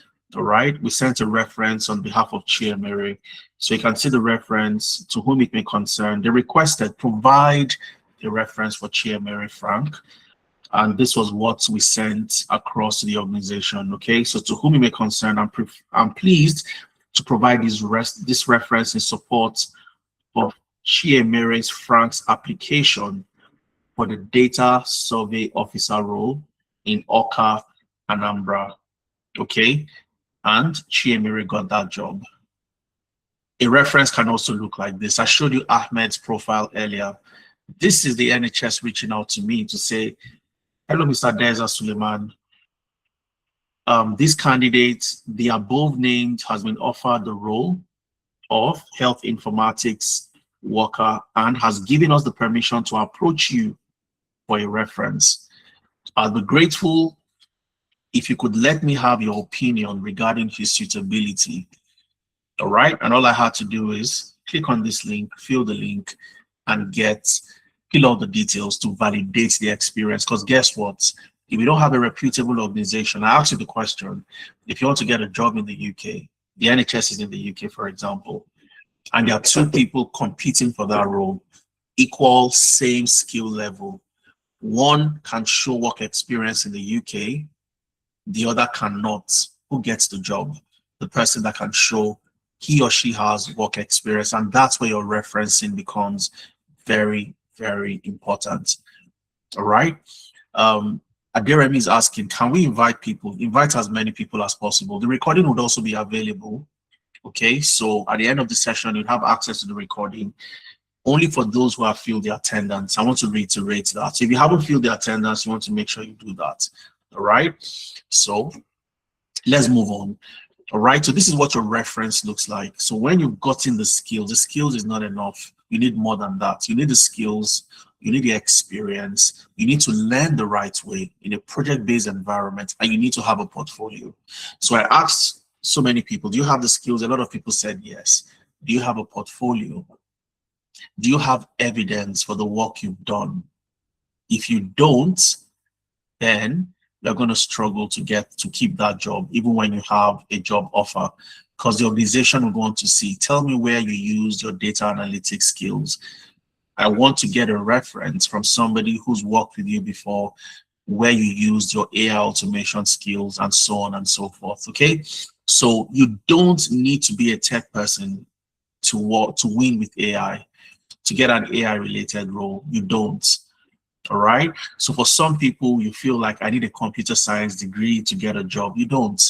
Me teaching you today, who has been in the space for over 12 years, I studied industrial chemistry, but I transitioned. And some of the best professionals in tech studied nothing related to computer science, nothing related to technology. And we designed the program in a way that it favors the beginner. The curriculum is built with the beginner in mind. So you don't need to worry that I don't have experience, I've never done this before. Secondly, I need to know how to code. No, our AI software development program, for example, is vibe coding. I'm going to learn how to vibe code, okay, not which is a no code environment. You don't need to learn different coding tools and so on and so forth. No. All right. So you don't have to learn how to code and so on. You drag and drop, use different AI related assisted tools to help you build amazing stuff. For some of you, you think I'm too old, I'm too young to transition. Our youngest enrolled student is at the age of 19. Our oldest is 52. And these two professionals all transitioned and got jobs. Okay, so your age, you thinking that it's a limitation, it's you just creating a barrier for yourself that doesn't exist. Okay, no employer in the UK, no employer in the US, no employer in Europe, no employer in Canada will do what? Will discriminate against you because of your age. All right, so you don't have to be a tech person to transition. Somebody like Pavel is a Cameroonian. I think there's a Cameroonian on the call today. Pavel was a teacher in Cameroon in high school. He taught high school students. Today, Pavel is a healthcare data analyst in the US. And what did he do? Everything I've shown you how to do so far. He learned, he joined the data analytics program. We showed him how to tailor his CV. He learned the skills, joined our mentorship sessions. We packaged him. We presented and positioned him as the best candidate for that job. All right. He applied to multiple interviews. He built a portfolio. And at the end of the day, he landed a job 3 months after completing the program. Okay. So that's Pavel. There's a link for you to listen to Pavel as well. Listen to his story and how he was able to transition. All right. You have Bukola. Okay, Bukola was in Nigeria as a HR professional. Today, Bukola is a HR business analyst in the US. She left Nigeria, moved to the US. Today, she's working as a HR business analyst in the US. You can also start your journey today in different career paths. You have the generative AI for data analytics. You have generative AI for the business analyst and project management, generative AI for HR analytics. And what type of tools and technologies would you learn? You have them right on your screen.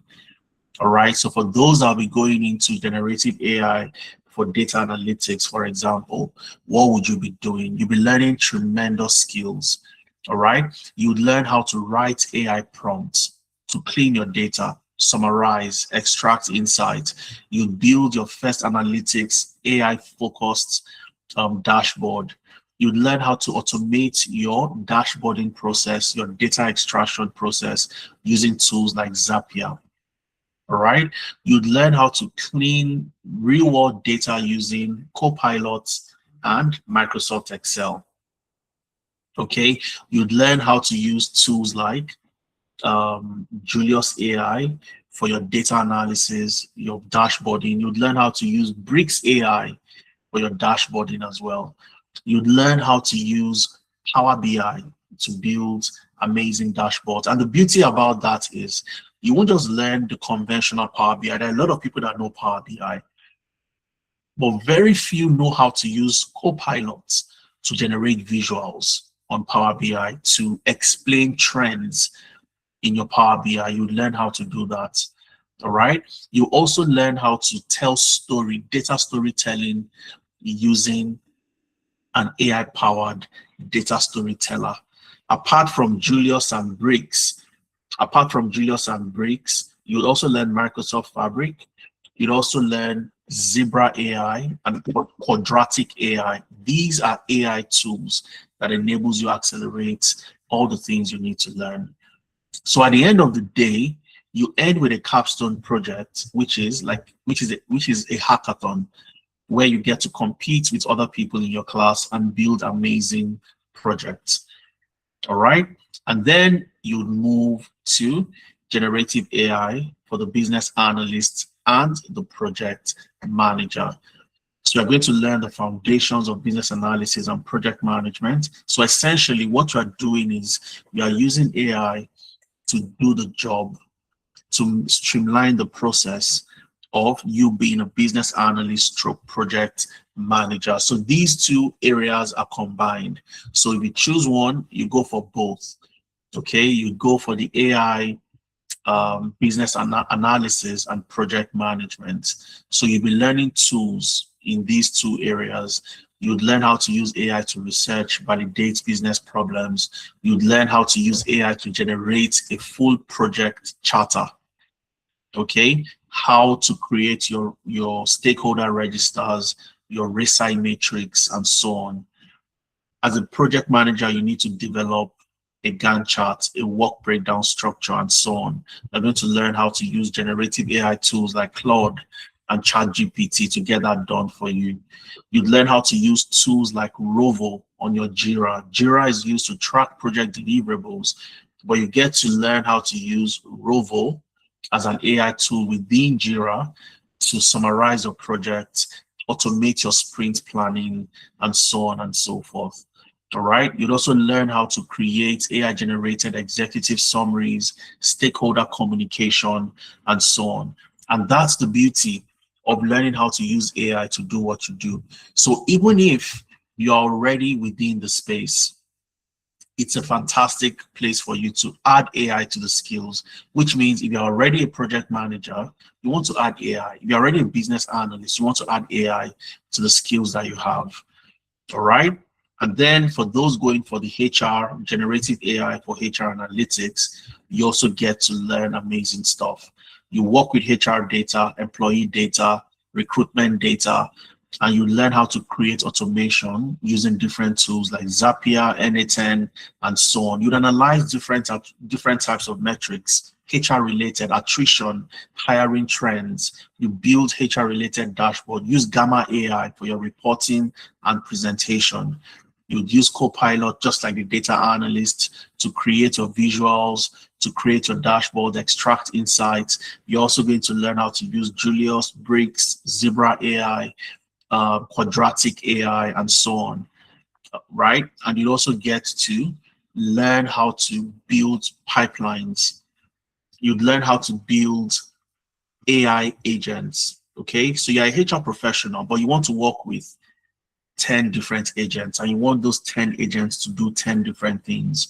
You want one agent to be responsible for the talent pipeline. You want another agent to be responsible for creating your dashboards and so on. You learn how to build those agents using N8N. Okay, now Frank joined the AI for data analytics. And how do you learn? What's the mode of learning? You learn 10 a.m. to 1 p.m. on Saturdays. That's where you have your live class. Then every other day, you're on the LMS, the Learning Management System. And the Learning Management System is where you get to watch your videos at your own convenience. Okay, I'll see if I can show you what that looks like very quickly. So the Learning Management System is where you get to watch your videos at your own convenience. And so any day, anytime, anywhere. Okay, so let me show you what it looks like. Right, so this is a typical classroom, for example. Okay, this is a classroom for the AI business analysis and project management.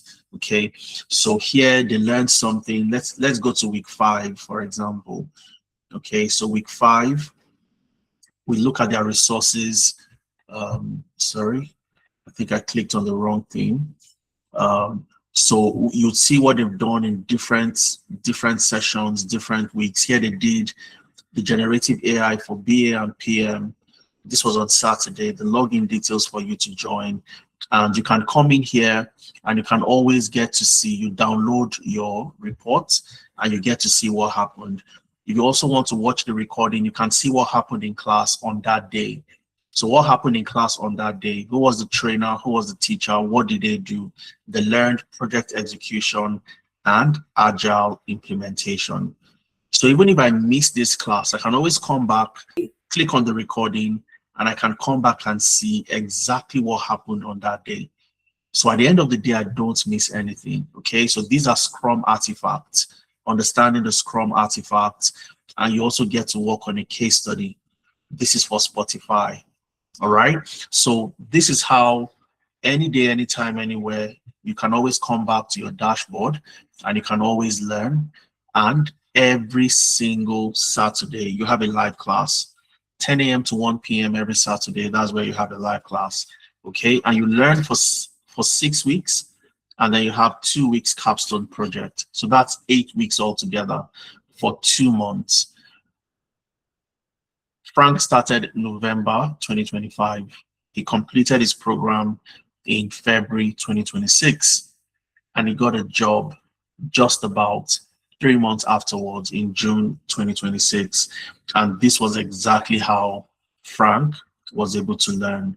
Okay, and of course, you also have the AI automation engineering. You have AI for video creation, that's for content creation, and AI for software development. The timeline is also the same. 6 weeks learning, 2 weeks internship. So for somebody going for a program like the AI for content creation, or AI for software development, or even AI for automation engineering, what do you get to learn? What do you get to build? So this is where you get to build automation for companies. You get to build agents that can do things for the company. These are agents that don't get tired. They work 24 hours and they get to help you do stuff. And you get to do that using tools like N8N. You get to learn how to use webhooks, how to connect to APIs, and also how to use Zapier for your automation as well. You're going to be building your first Zapier automation. All right, you'd learn how to use generative AI tools. You'd learn how to build workflows using N8N. You'd learn how to summarize emails using GPTs and so on and so forth. You'd learn Flowwise, how to use Flowwise for your workflow and AI automation. You're going to learn how to build different knowledge assistants, like a chatbot, for example. You want to build a chatbot that can answer questions to anybody who has questions for different industries. Okay, for real estate, for the banking industry, and so on and so forth. All right. You're going to learn how to connect to multiple APIs, how to connect to the OpenAI API and even Claude API, and so on and so forth. Okay. And these are the things you learn how to do. You build real AI automation. One of the interesting projects you complete is you build a voice agent that all you have to do is you'd install the voice agent on your mobile and also on your laptop. And you can tell the voice agent that I want you to get the top 5 news headlines for today, the 3rd of July, 2026. And the voice agent would go to the different website platforms, get the headlines, summarize the headlines, and send you a WhatsApp message with all the different headlines that you need to, use as a news agent, as a broadcaster, depending. So you get to build amazing automations like that. All right. And it's simply amazing what you'll be able to do. Same for the generative AI for video creation, and also for the software developer and web developer, essentially. So you're going to learn how to use Lovable, Base 44. You've been seeing all these tools on Instagram. You've been seeing so many adverts, and you're wondering, how do I learn how to do these things? How do I build a website in a day using some of these tools that helps me get it done a lot faster than usual? You learn how to do that. You learn how to create a product requirement document for a real business idea, and so on and so forth. All right. So you have 8 weeks to change your career trajectory. 8 weeks. That's what it takes for you to make a difference. Week 1 to week 2 is when you build your foundation. 3 to 4, you start building your core skills in the specific area that you joined. 5 to 6, you'd have completed projects, done some simulations, start to build these type of automations. And in week 7 and 8, that's where you start to launch your career.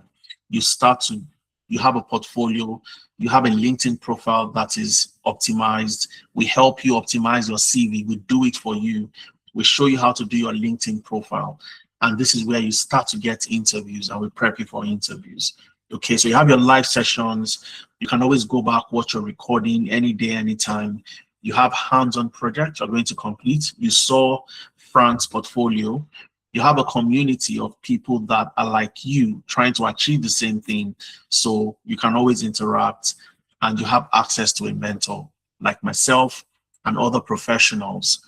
One of the things I would say would make a difference. I started by telling you my story on how I got a job a month after moving to the UK. And if you remember how I got that job, I had somebody who had gone ahead of me, and his name is Efemena. Efemena had gotten a job, and I could see that, okay, I have these skills if he has these skills. I have this skill if he has these skills. And our skills were pretty much similar. So I knew that if Efe can do it, I can also do it. And what did Efe do? He also sent me the CV that he used to apply. And using that, knowing what to expect in interviews, because one of the things I remember Efe also mentioned to me was, because we are Nigerians and we appear to be respectful, when we talk to people that are a bit elderly than us, we tend to bow down. We don't maintain eye contact. If you do that to any recruiter in the UK, in Canada, you've lost that job, because they would not see it as you trying to respect them by not maintaining eye contact. They would see it as you having a lack of confidence. Okay, they'll see it as you not having the confidence to say the things you want to do, and they would literally yank you off the process. So that was one thing if he mentioned to me: be as confident as you can, look them in the eye when answering their questions. And that helped me. I got my job in the first month. Okay, so these are the things we show you how to do. We prep you during your interviews, so you don't go into interviews and saying yes ma, yes sir, yes ma. No, Not necessary. You don't go into interviews and you're bowing down as a sign of respect. It's a sign of low self-esteem and low confidence when you do that. All right. And these are the things we show you how to do. So what does it take for you to start? I've said so many things, from Frank, who got a job, to Olusegun, who landed a job in Canada, built his own AI agency at the end of the day, to so many other people who were able to get visa-sponsored jobs in the UK, the skilled worker visa, and so on. And I've broken it down, every single thing that they did to get to where they needed to get to. So how do you also be a part of this? And how do you get into the program? I'm going to show you. And Ofor was asking, oh, how much, please? How much does it take for you to get started? It is a paid course. It's not for free. Okay, it's a paid course. And what does it take for you to be a part of any of the program? Very simple. It's an investment in your career. And I'll share with you what you need to do to get started. The next cohort starts tomorrow, the 4th of July. So this is the last session before the cohort commences. So for those who want to join the cohort starting tomorrow, you have only today to join. Else, you'd have to join the cohort in August. But you won't be able to enjoy the same discount I'll be offering you today. So what's the discount I have for you? The original price for all the programs I've shared so far, Tolulope has sent it in the chat, is 250K. However, you have the unique opportunity of paying just 150,000 for you to get started today. To join the class starting tomorrow, all you have to do is key into 150K. And to make it easier for you to even start, you don't need to pay everything at once. All you need to secure your spot is 50,000 Naira. Okay, and what this means is you can break your payment into 3 installments. So you make the first payment to start, and then you pay the next 2 when you're in the program. Okay, so everything I've mentioned, 8 weeks program, all the projects you're going to work on. We're going to work on your LinkedIn profile, optimize your LinkedIn profile, revamp your CV. You have your joint CV review sessions. You have industry standard CVs, depending on where you want to apply to jobs. A Canada CV is different from the CVs you'd use to apply to companies in the UK. Okay, so we show you how to develop those type of CVs. Your interview prep, when you have an interview, just like Frank said, if you listen to him, he said Pius was my coach, and Pius was always ready to prep me for interviews. We do that for you. You build a portfolio. We show you how to do that. We provide you with job references.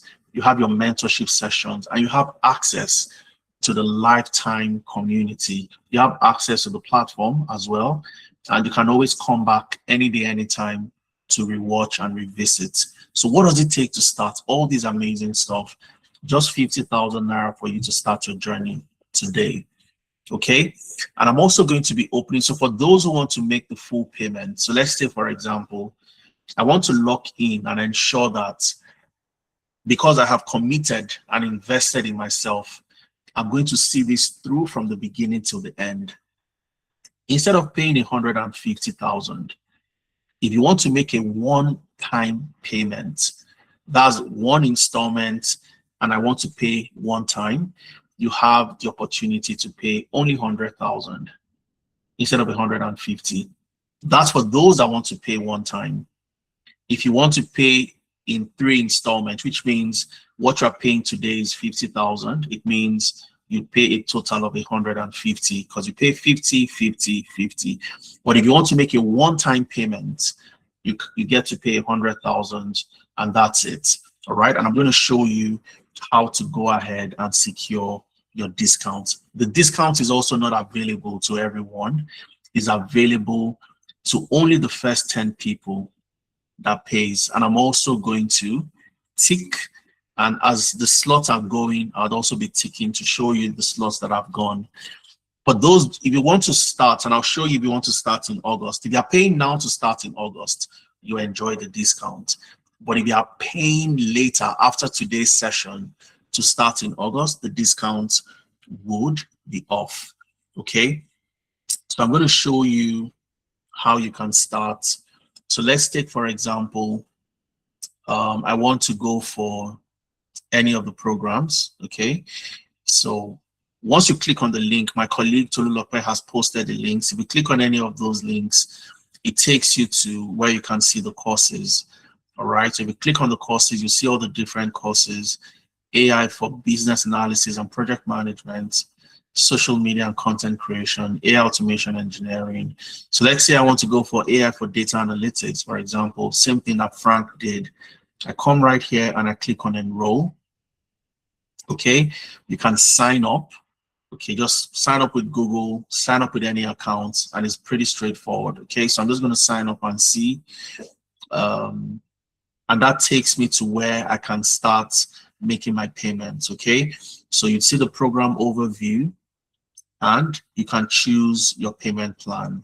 So once I click on that, I can start in July. So if I'm paying today, I can also start in July or August. Right? But you're paying in the last session before the cohort commences. So you stand a chance of enjoying the discount. But if you're paying afterwards, by the time you click on the link, it would have gone back to the original amount. Okay, so say I want to start in August, I can click on that, and if I'm making payments in 3 installments, I click on 3 installments and I make my first payment of 50K. The moment my payment is confirmed, I get redirected to join the LMS, the learning management system. So you join your classroom just like this. Okay, so you have a dashboard, you see the program you've registered for, and so on and so forth. Okay, and you can always come here, go to your lesson videos. You want to watch something around your program. What is data, for example? You come in here, you click on that, you can play the video, you can watch at your own convenience. And on Saturdays, you have a live class. Okay, so you get automatically redirected to this particular page once you've made your payment. But then again, like I said, if you make your payment in 1 installment, you can also do that and you get to pay just 100K. So I'm going to show you what you need to do and how you can type in your 100K. And if that's what you're paying, one-time payment, and that's it. Okay, so I'm also going to take questions, but I'll show you how to, for those that want to make a one-time payment, I'll show you how to do that before I start taking questions. All right. Okay. So if I click on this link, it opens up something called the start button. Okay. So I'll select the currency I want to pay. If you're in Canada, you want to pay in Canadian dollars, that's fine. You want to pay in US dollars, you want to pay in any currency, you can select it here. But I want to pay in Naira. I want to make the first installment. Okay, so it's called the start button. You'll see it in one of the links that my colleague Tolulope has posted. Okay, if you want to make payment for flexible payment plan, you can use the start button. So I come in here and I type in 100,000 Naira. Okay, I enter my email. Okay, and I click on continue, and it's going to take me to a specific account detail. The account detail is not the same for everyone, so a unique account will be generated for individuals. All right, so when you click on the link the account I'll get will be different from yours. And once you've sent in that payment, all you need to do is click I have sent the money. So it's automatically confirmed, and then you get redirected to the learning management system. So this is how you can go ahead and pay 100K. Or for those of you that want to pay 50, once you click on the other link, it brings you to the different courses. Select the one you want, click on enroll, choose your payment plan. Okay, and simply come in here, click on that. I want to pay 50K today and 50K subsequently. You select the currency, and of course you click on start. You select your cohorts. I want to start in July. The cohort for July starts tomorrow, the 4th of July. Your classes start 10 a.m. to 1 p.m. You want to start tomorrow, you are in good hands, you can get started. Okay, you click on start and then you make your payment. So I'll check very quickly to see how many slots I have left, and then I'll come back to take questions, because I'm sure you have questions for me. All right, if you have questions, type it into the chat. So let me see. So 3 slots are gone. I have 1, 2, 3 slots are gone so far. So I have 7 more slots left. Okay, so Richard is asking, please go over the 100K payment again. So Richard, if you look at the chart just above what you typed, you'd see Tolu Lopez sending something saying, she just sent it again, so it's below your chart now. You'd see the pay button. For a more flexible payment plan, kindly use this link, pay.start button. Okay, the start button. So if you click on the start button, it brings you here. All right, just make sure you're selecting the currency that you want to use to pay. Okay, so select Naira, and I simply type in how much I want to pay. 100K. I want to pay 100,000 Naira. Okay, and once I've selected that, I enter my email and I click on continue. It's going to generate an account number for me. Copy the account number. It's Providus Bank. Make the payment. And once you are done paying, you've been debited, just come in here and click, I have sent the money. And once you've done that, your payment gets confirmed. And also, you can send a DM to this number. Okay, just send a WhatsApp DM to this number on my screen, 0703-703-2116. This is a screenshot of my payment. I'm done making payments, and somebody will help you address any question you have. All right. So thanks for that question, Richard. I'm going to take more questions before we wrap up. I have 4 payments and I have 6 slots left. Okay, so some of the concerns people have, I'll go back to that page again. Some of the concerns people have is, I don't have time for this. Okay, I don't have time. I'm currently busy. I go to work in the morning. I come back late in the evening. The program has been structured for professionals like you. So your live classes are not every day. They're only on Saturdays, 10 a.m. to 1 p.m. Nigeria time. Okay, and for those that miss classes sometimes, what they do is just go back to the classroom.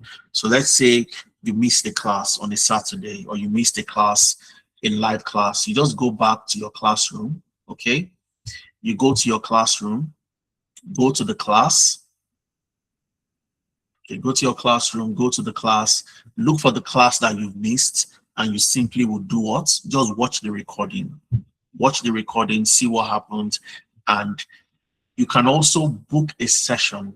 That's the level of support you also get. Because Olubisi is asking, are we getting support orientation? Okay. What you also get is support during the week. So let's say I have a question, I've watched the recording, there's something I didn't quite get. You have a group, you'd be in a WhatsApp group, yourself and your trainers, your facilitators, and so on and so forth. And you can send a question right there. They answer your question, and if it requires to set up a session for you, they will set up a session to help you address those questions, so you don't miss anything at the end of the day. Some other concerns is, I'm not sure I'm ready.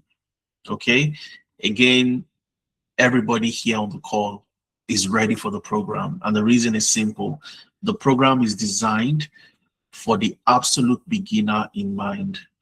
Okay, so you don't need to have any experience, and so on and so forth. Now, what if it doesn't work for me? It's a question some people also ask.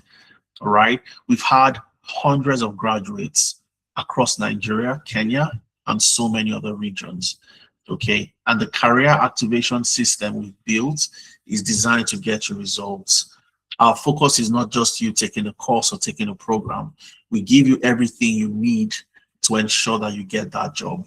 So you're not just enrolling in a typical program that you are used to. You're enrolling in a program where you have professionals who have done it. They've done it, they've gone ahead of you, and they will be helping you address every single issue that you have. And of course, for some, 150K is a lot of money.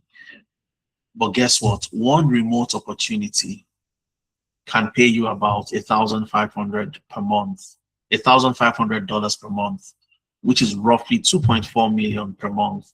So your return on investment is absolutely tremendous. If you ask Frank today, or you ask Olusegun, what was it like working for that company in Canada? What was it like working for that UK-based company? The money they would make in a month would be at least times 10 whatever they paid to learn the skills that got them that job, right?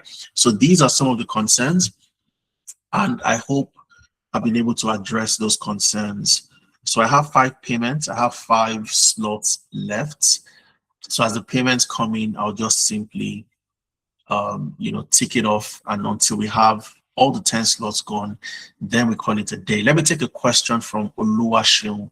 Oluwaseun is saying, I appreciate an advisory service. I'm currently a software product manager for a software company providing with 4 years of experience. I'm particularly interested in the AI for software management because of my long-term goals. I currently use Replit, Lovable, Gemini to build many applications, and it's been useful in my job. But by logical reasoning suggests I should also naturally pursue AI in BI and PM. Yes. My goal is to relocate to Canada through the federal skilled worker visa next year and get a high-paying job. What would you advise? I think you're on the right path, Oluwaseun. Okay, so for somebody who knows how to use all the tools you've mentioned, and this is where I always like to tell people who are people like you, Oluwaseun, that you want to have some project management skills. Okay, you want to have some project management skills, and one of the fastest selling roles in Canada is business analysis. One of the fastest selling is business analysis. If you have business analysis skills, it opens a lot of opportunities for you. Now, if you double down on project management, so you have a combination of business analysis and a combination of what? Project management. It gives you multitude of jobs you can apply to, given your role as also a product manager for a software company. Okay, so even as a product manager already, Oluwaseun, you have tremendous skills that will set you apart from so many people. So what I want you to do is build more, work on more projects, as many as you can. Make sure you have a portfolio, and if you can add project management to your skill and BA, that'll be tremendous. So if you can register for that, that'll be absolutely phenomenal. I had somebody like that, Oluwaseun, who was in a session. He worked with First Bank in Nigeria. This was a long time ago, and he was planning to relocate.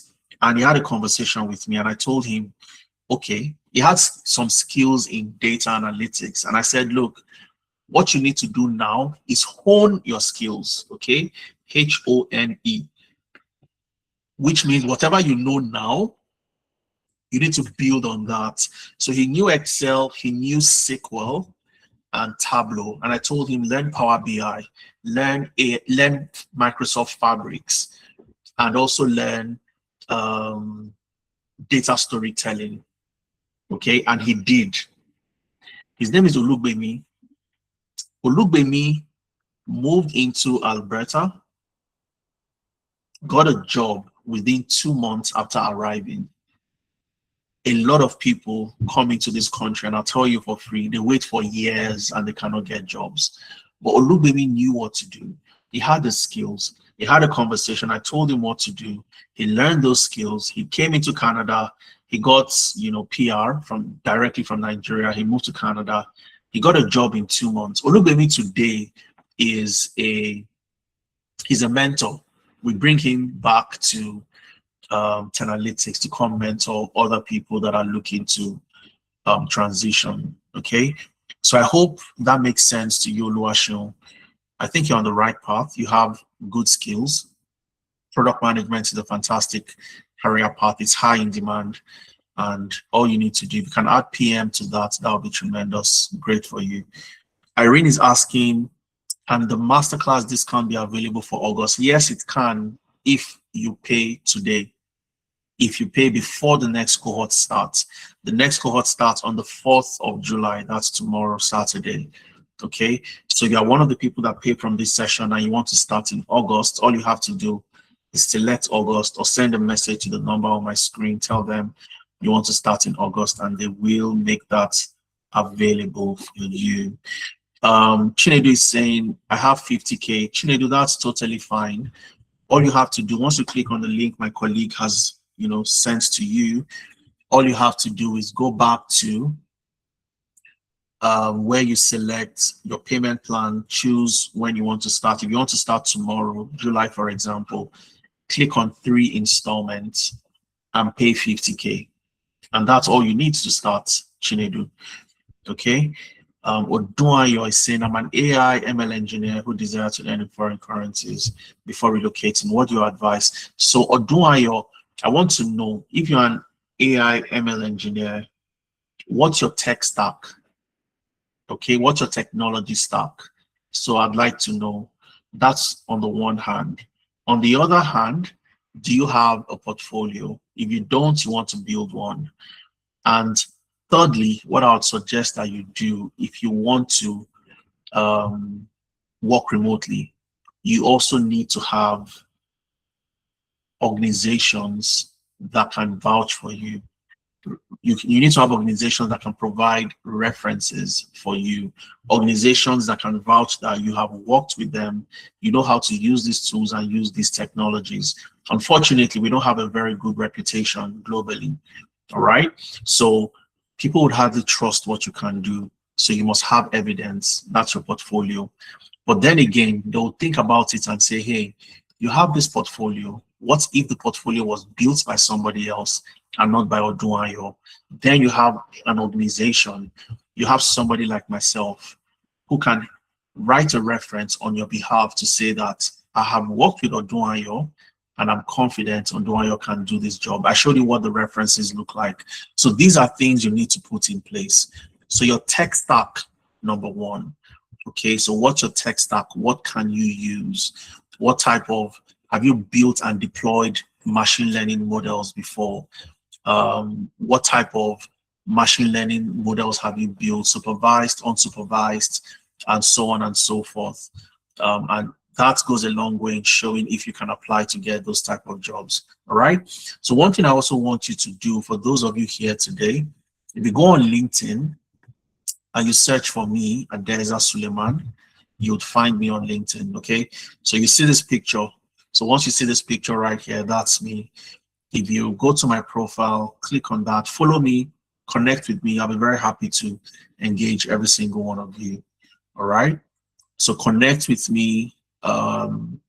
Yeah, essentially, and you get to see the amazing stuff we are doing within the space. All right. So that's me right there. Attending the Web Summit in Vancouver. That was, I think that was in May, if I'm correct. That was in May. You'd see myself and the co-founder, Ifemena. So that's Ifemena right there. The co-founder of Tenalytics and myself. We attended the Vancouver Web Summit in Vancouver, Canada. It was a tremendous, tremendous event. Okay. So follow me on LinkedIn, follow me on other platforms, and let's keep the engagement ongoing. So I have 6 payments. Okay, so I have 4 slots left. 4 slots left. Let me see. I have paid the 50K, Chinedu. So Chinedu, what you need to do, send a message to this number. Okay, send a message to this number, but you should also get a confirmation email in your email.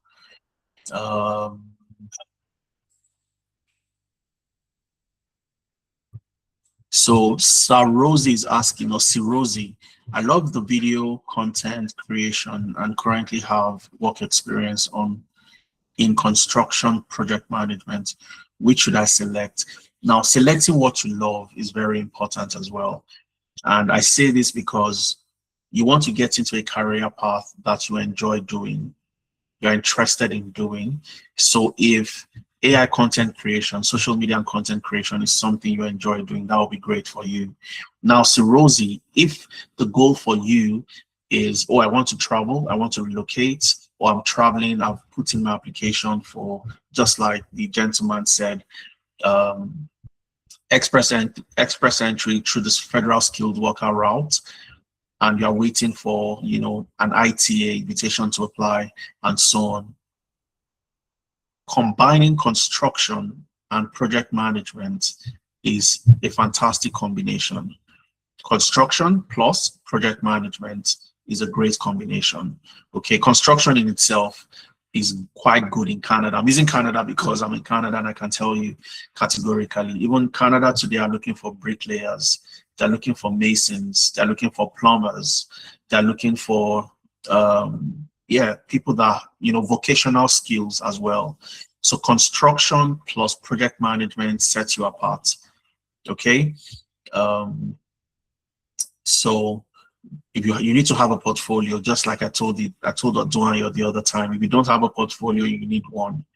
You need a reputable organization that can vouch for you. You need all those things, and that would help. Okay. Odunayo says my tech stack: Python, LLM, machine learning, Airflow, Docker, Azure, etc. I have a GitHub repo. I think that's good enough. Okay, that's good enough for Odunayo. That's good enough. Okay, so a GitHub repo is good. That showcases what you've done and what you've built. Just work on more projects, build yourself, and I think you'll be good. All right. Or you can send a link to your GitHub. Let me look. I can have a look at it as well, but I can give you feedback. Okay. Send a number for confirmation of my payments. Okay. I would like to change. So that's fine. So you can always change. Chinedu, just send a message. You can send a message to my colleague Uchechuku on the call. I'm going to write her number here to 07054 066 055. All right. So don't forget, you can also start. You can also pay and start in August. I think I have just 3 slots left. For someone that's been on the cybersecurity track, which of the program is best and what's your advice? So what aspects of cybersecurity, Richard? So there are different aspects. There is SOC, Security Operations Center. There is GRC, Governance, Risk and Compliance. There is penetration testing, ethical hacking.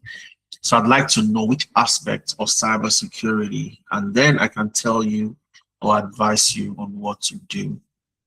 Okay. So what aspects? And I can recommend something for you.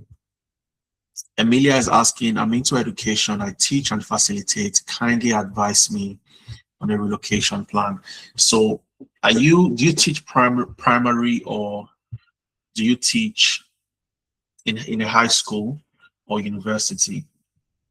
Okay, I'd like to know, Emilia, because you have early childhood education is in high demand. Okay, early childhood education. So if you have worked in a daycare, you teach nursery, primary students, and that's where your teaching education is, then you stand a very good chance of applying through early childhood education. So these are category-based draws. They call them category-based draws. And it doesn't matter where you apply to. In Canada, in the UK, I'm not an immigration consultant. Let me give that caveat. Okay, I'm not an immigration consultant. However, these are the things I've seen that has helped, a lot of people. And also just search for it, you get to see as well. Okay, early childhood education. And you can also use ChatGPT. Let me show you something very quickly. All right. Just give me 1 second. Okay. So you can just simply type. So let me know what education. Is it high school? Is it university, primary? Because that would really help a lot in recommending. I've taught from early years to secondary. Right now, I facilitate and train teachers and school owners. Yeah.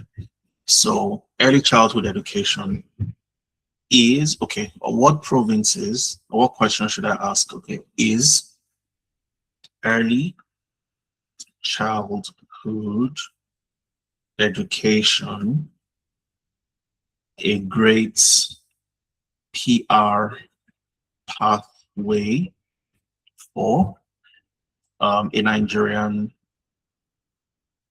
applicants to come to Canada. Okay, so that's the question. Is early childhood education a great PR pathway, permanent residency pathway? And just hit enter and you get to see.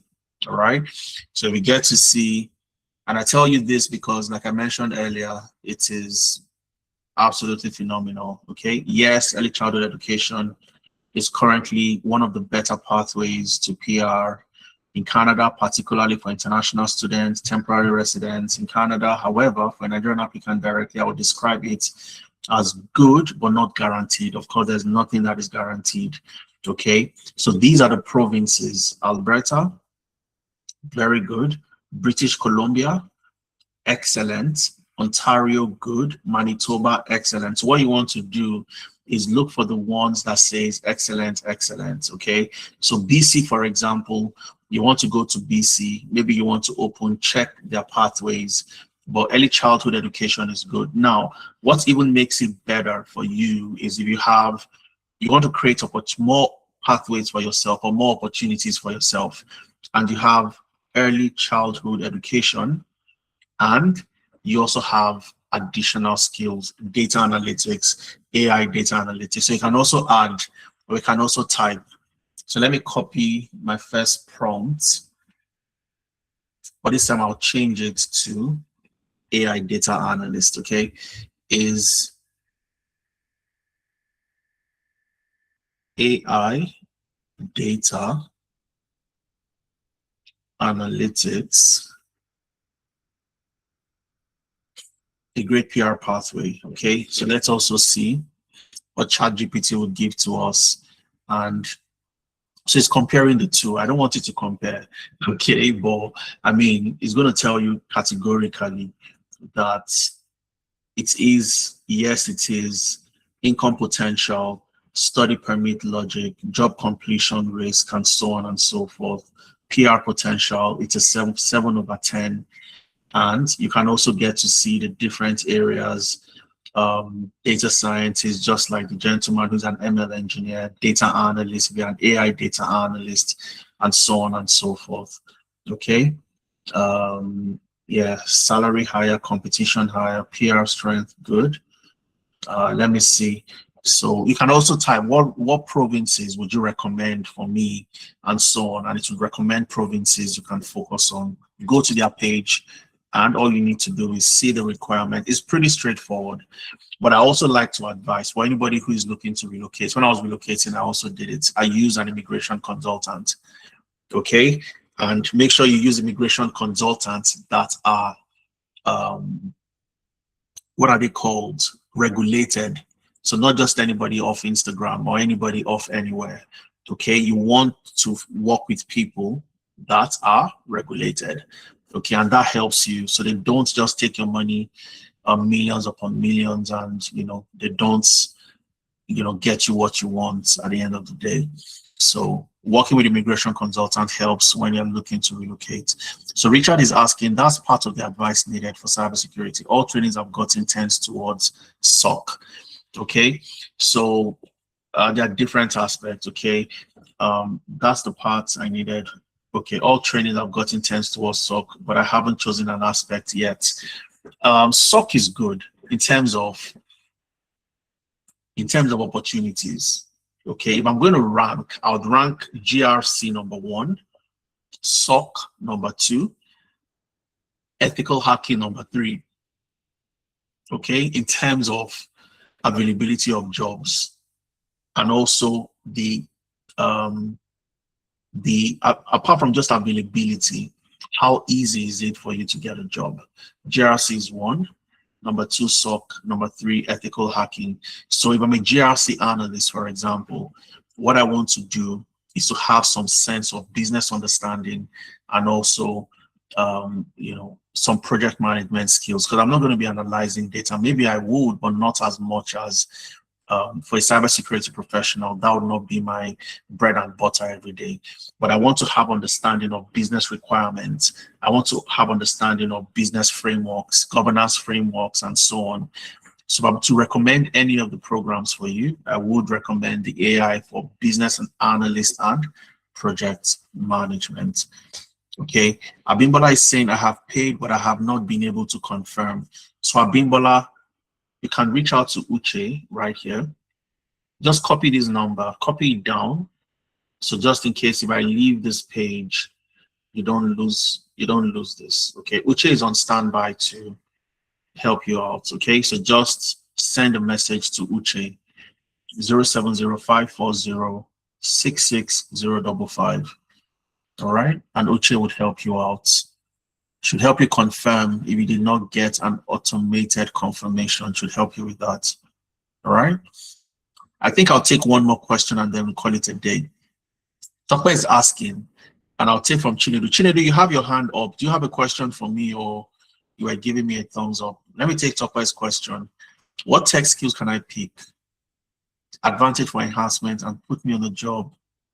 Put me on job demanding as I'm willing to work remotely and relocate. Okay, from a logistic delivery driver.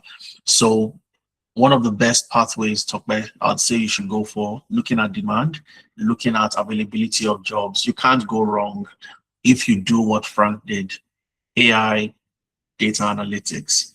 You can't go wrong with it. And I would say I'm a bit biased about that because I built a career in data analytics myself. That's all I've done, pretty much done for the past 12 years of my career. Okay. So I'd recommend that for you. Your ability to learn the skills, your ability to apply, get jobs, the jobs available out there, it's tremendous. Okay, so if you want me to recommend and give you one, especially looking at where you are at the moment, that's what I'll recommend to you. How do I reach you to share my repo and CV? Also, do I need to register for this course? I'm not sure you need to, or do I, to be very honest, and that's very odd coming from me who is trying to sell my programs here today, but I'm not sure you do need one. Send me an email. Okay, send your CV and report to my email. So I'm going to type my email in the chat and just send it to me. So adesa@analytics.org or .io. Okay, so just send it to my email. I'll respond to you or do. So I'll tell you if you need to, if you don't need to, and then looking at what I see from your repo and also your CV. All right, so just shoot me an email. I'll respond before the end of the day. I'm sure it is. This is 10:21 your time. It's just 3:22 p.m. my time. So it's still very early. My day is still very early. So I'd respond before the end of the day, my time. Okay, so Chinedu, do you have a question for me? Your hand is up. I know you tried making payments. I don't know if you've been successful in paying yet, or I don't know if your question has been answered already. Okay, his question has been answered. Okay, fantastic, because I can see your hand up. All right. I think, let me see. I'm an educational psychologist. Please, what course do you think is best for me to learn? I'm currently planning to relocate to Canada. Education is a good way for you to get into the country in terms of job availability. Looking at all the programs we have available, I would recommend you go for the AI for data analytics. Okay, just add that as an add-on for your educational skills. If you've worked in a school before, especially in a primary school, in nursery school, that's good, valuable experience coming into Canada. Very good for you.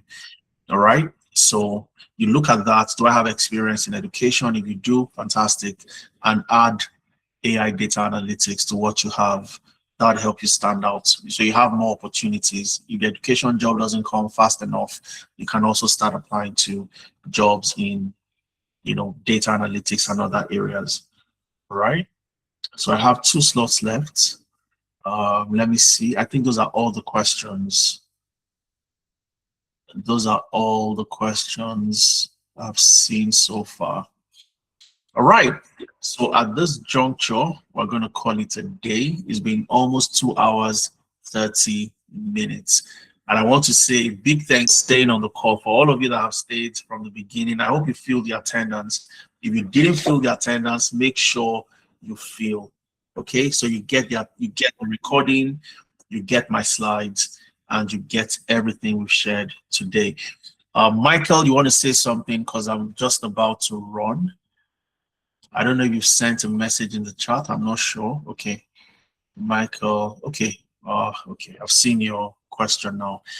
I've been based in insurtech, in the insurtech in the insurance space for 3 years.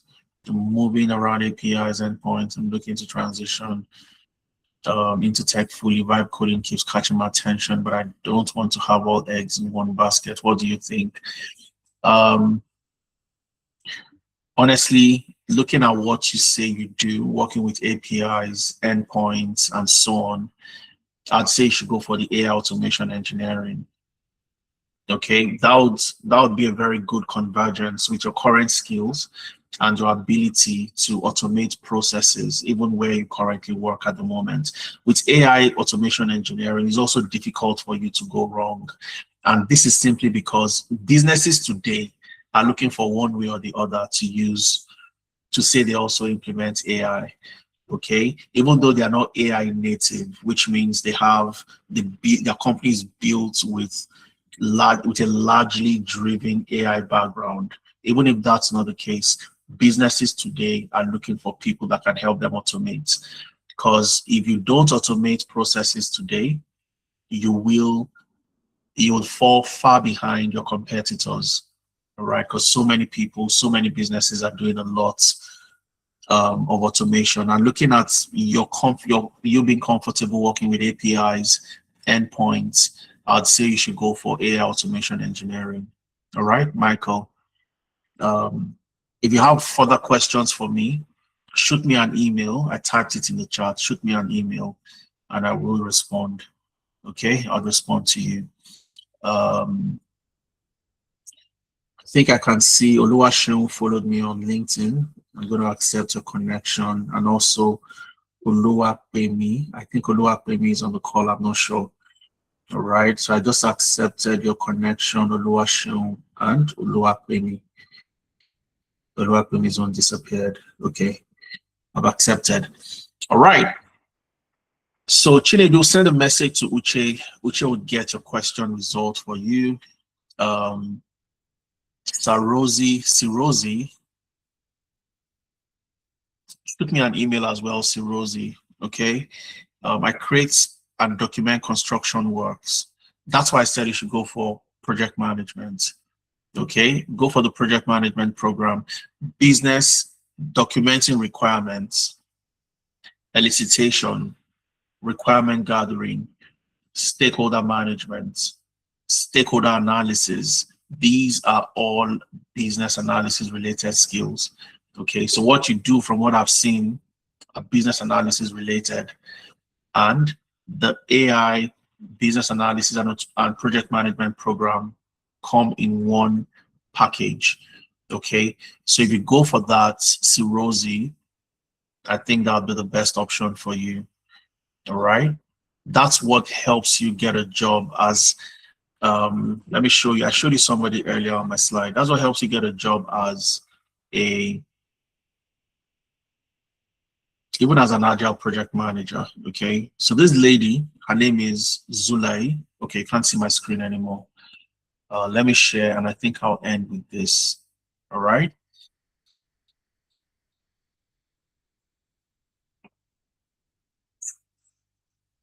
This is Zulai. Okay, so Zulai completed business analysis, and she got a job as a what? A project support officer, and she got a job where with the NHS, and this job came with what? Visa sponsorship. Okay, so, and this is somebody who did not even directly do project management.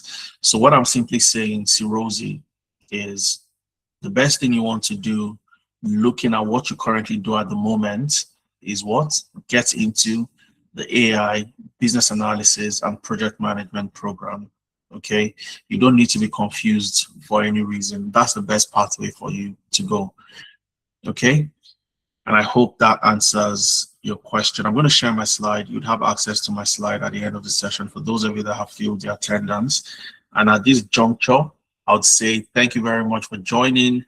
Have an amazing weekend ahead of you. For those of you starting tomorrow, I wish you an amazing session. I'll see some of you in class tomorrow, and you get to see me in your mentorship sessions. I will get to work with you to help you transition. All right, so that's my email, adeza@10analytics.io. So I'm going to paste it one more time. So that's it. I'll pin it to the chat. And thank you once again. Have an amazing evening, everyone, and enjoy your weekend. Cheers.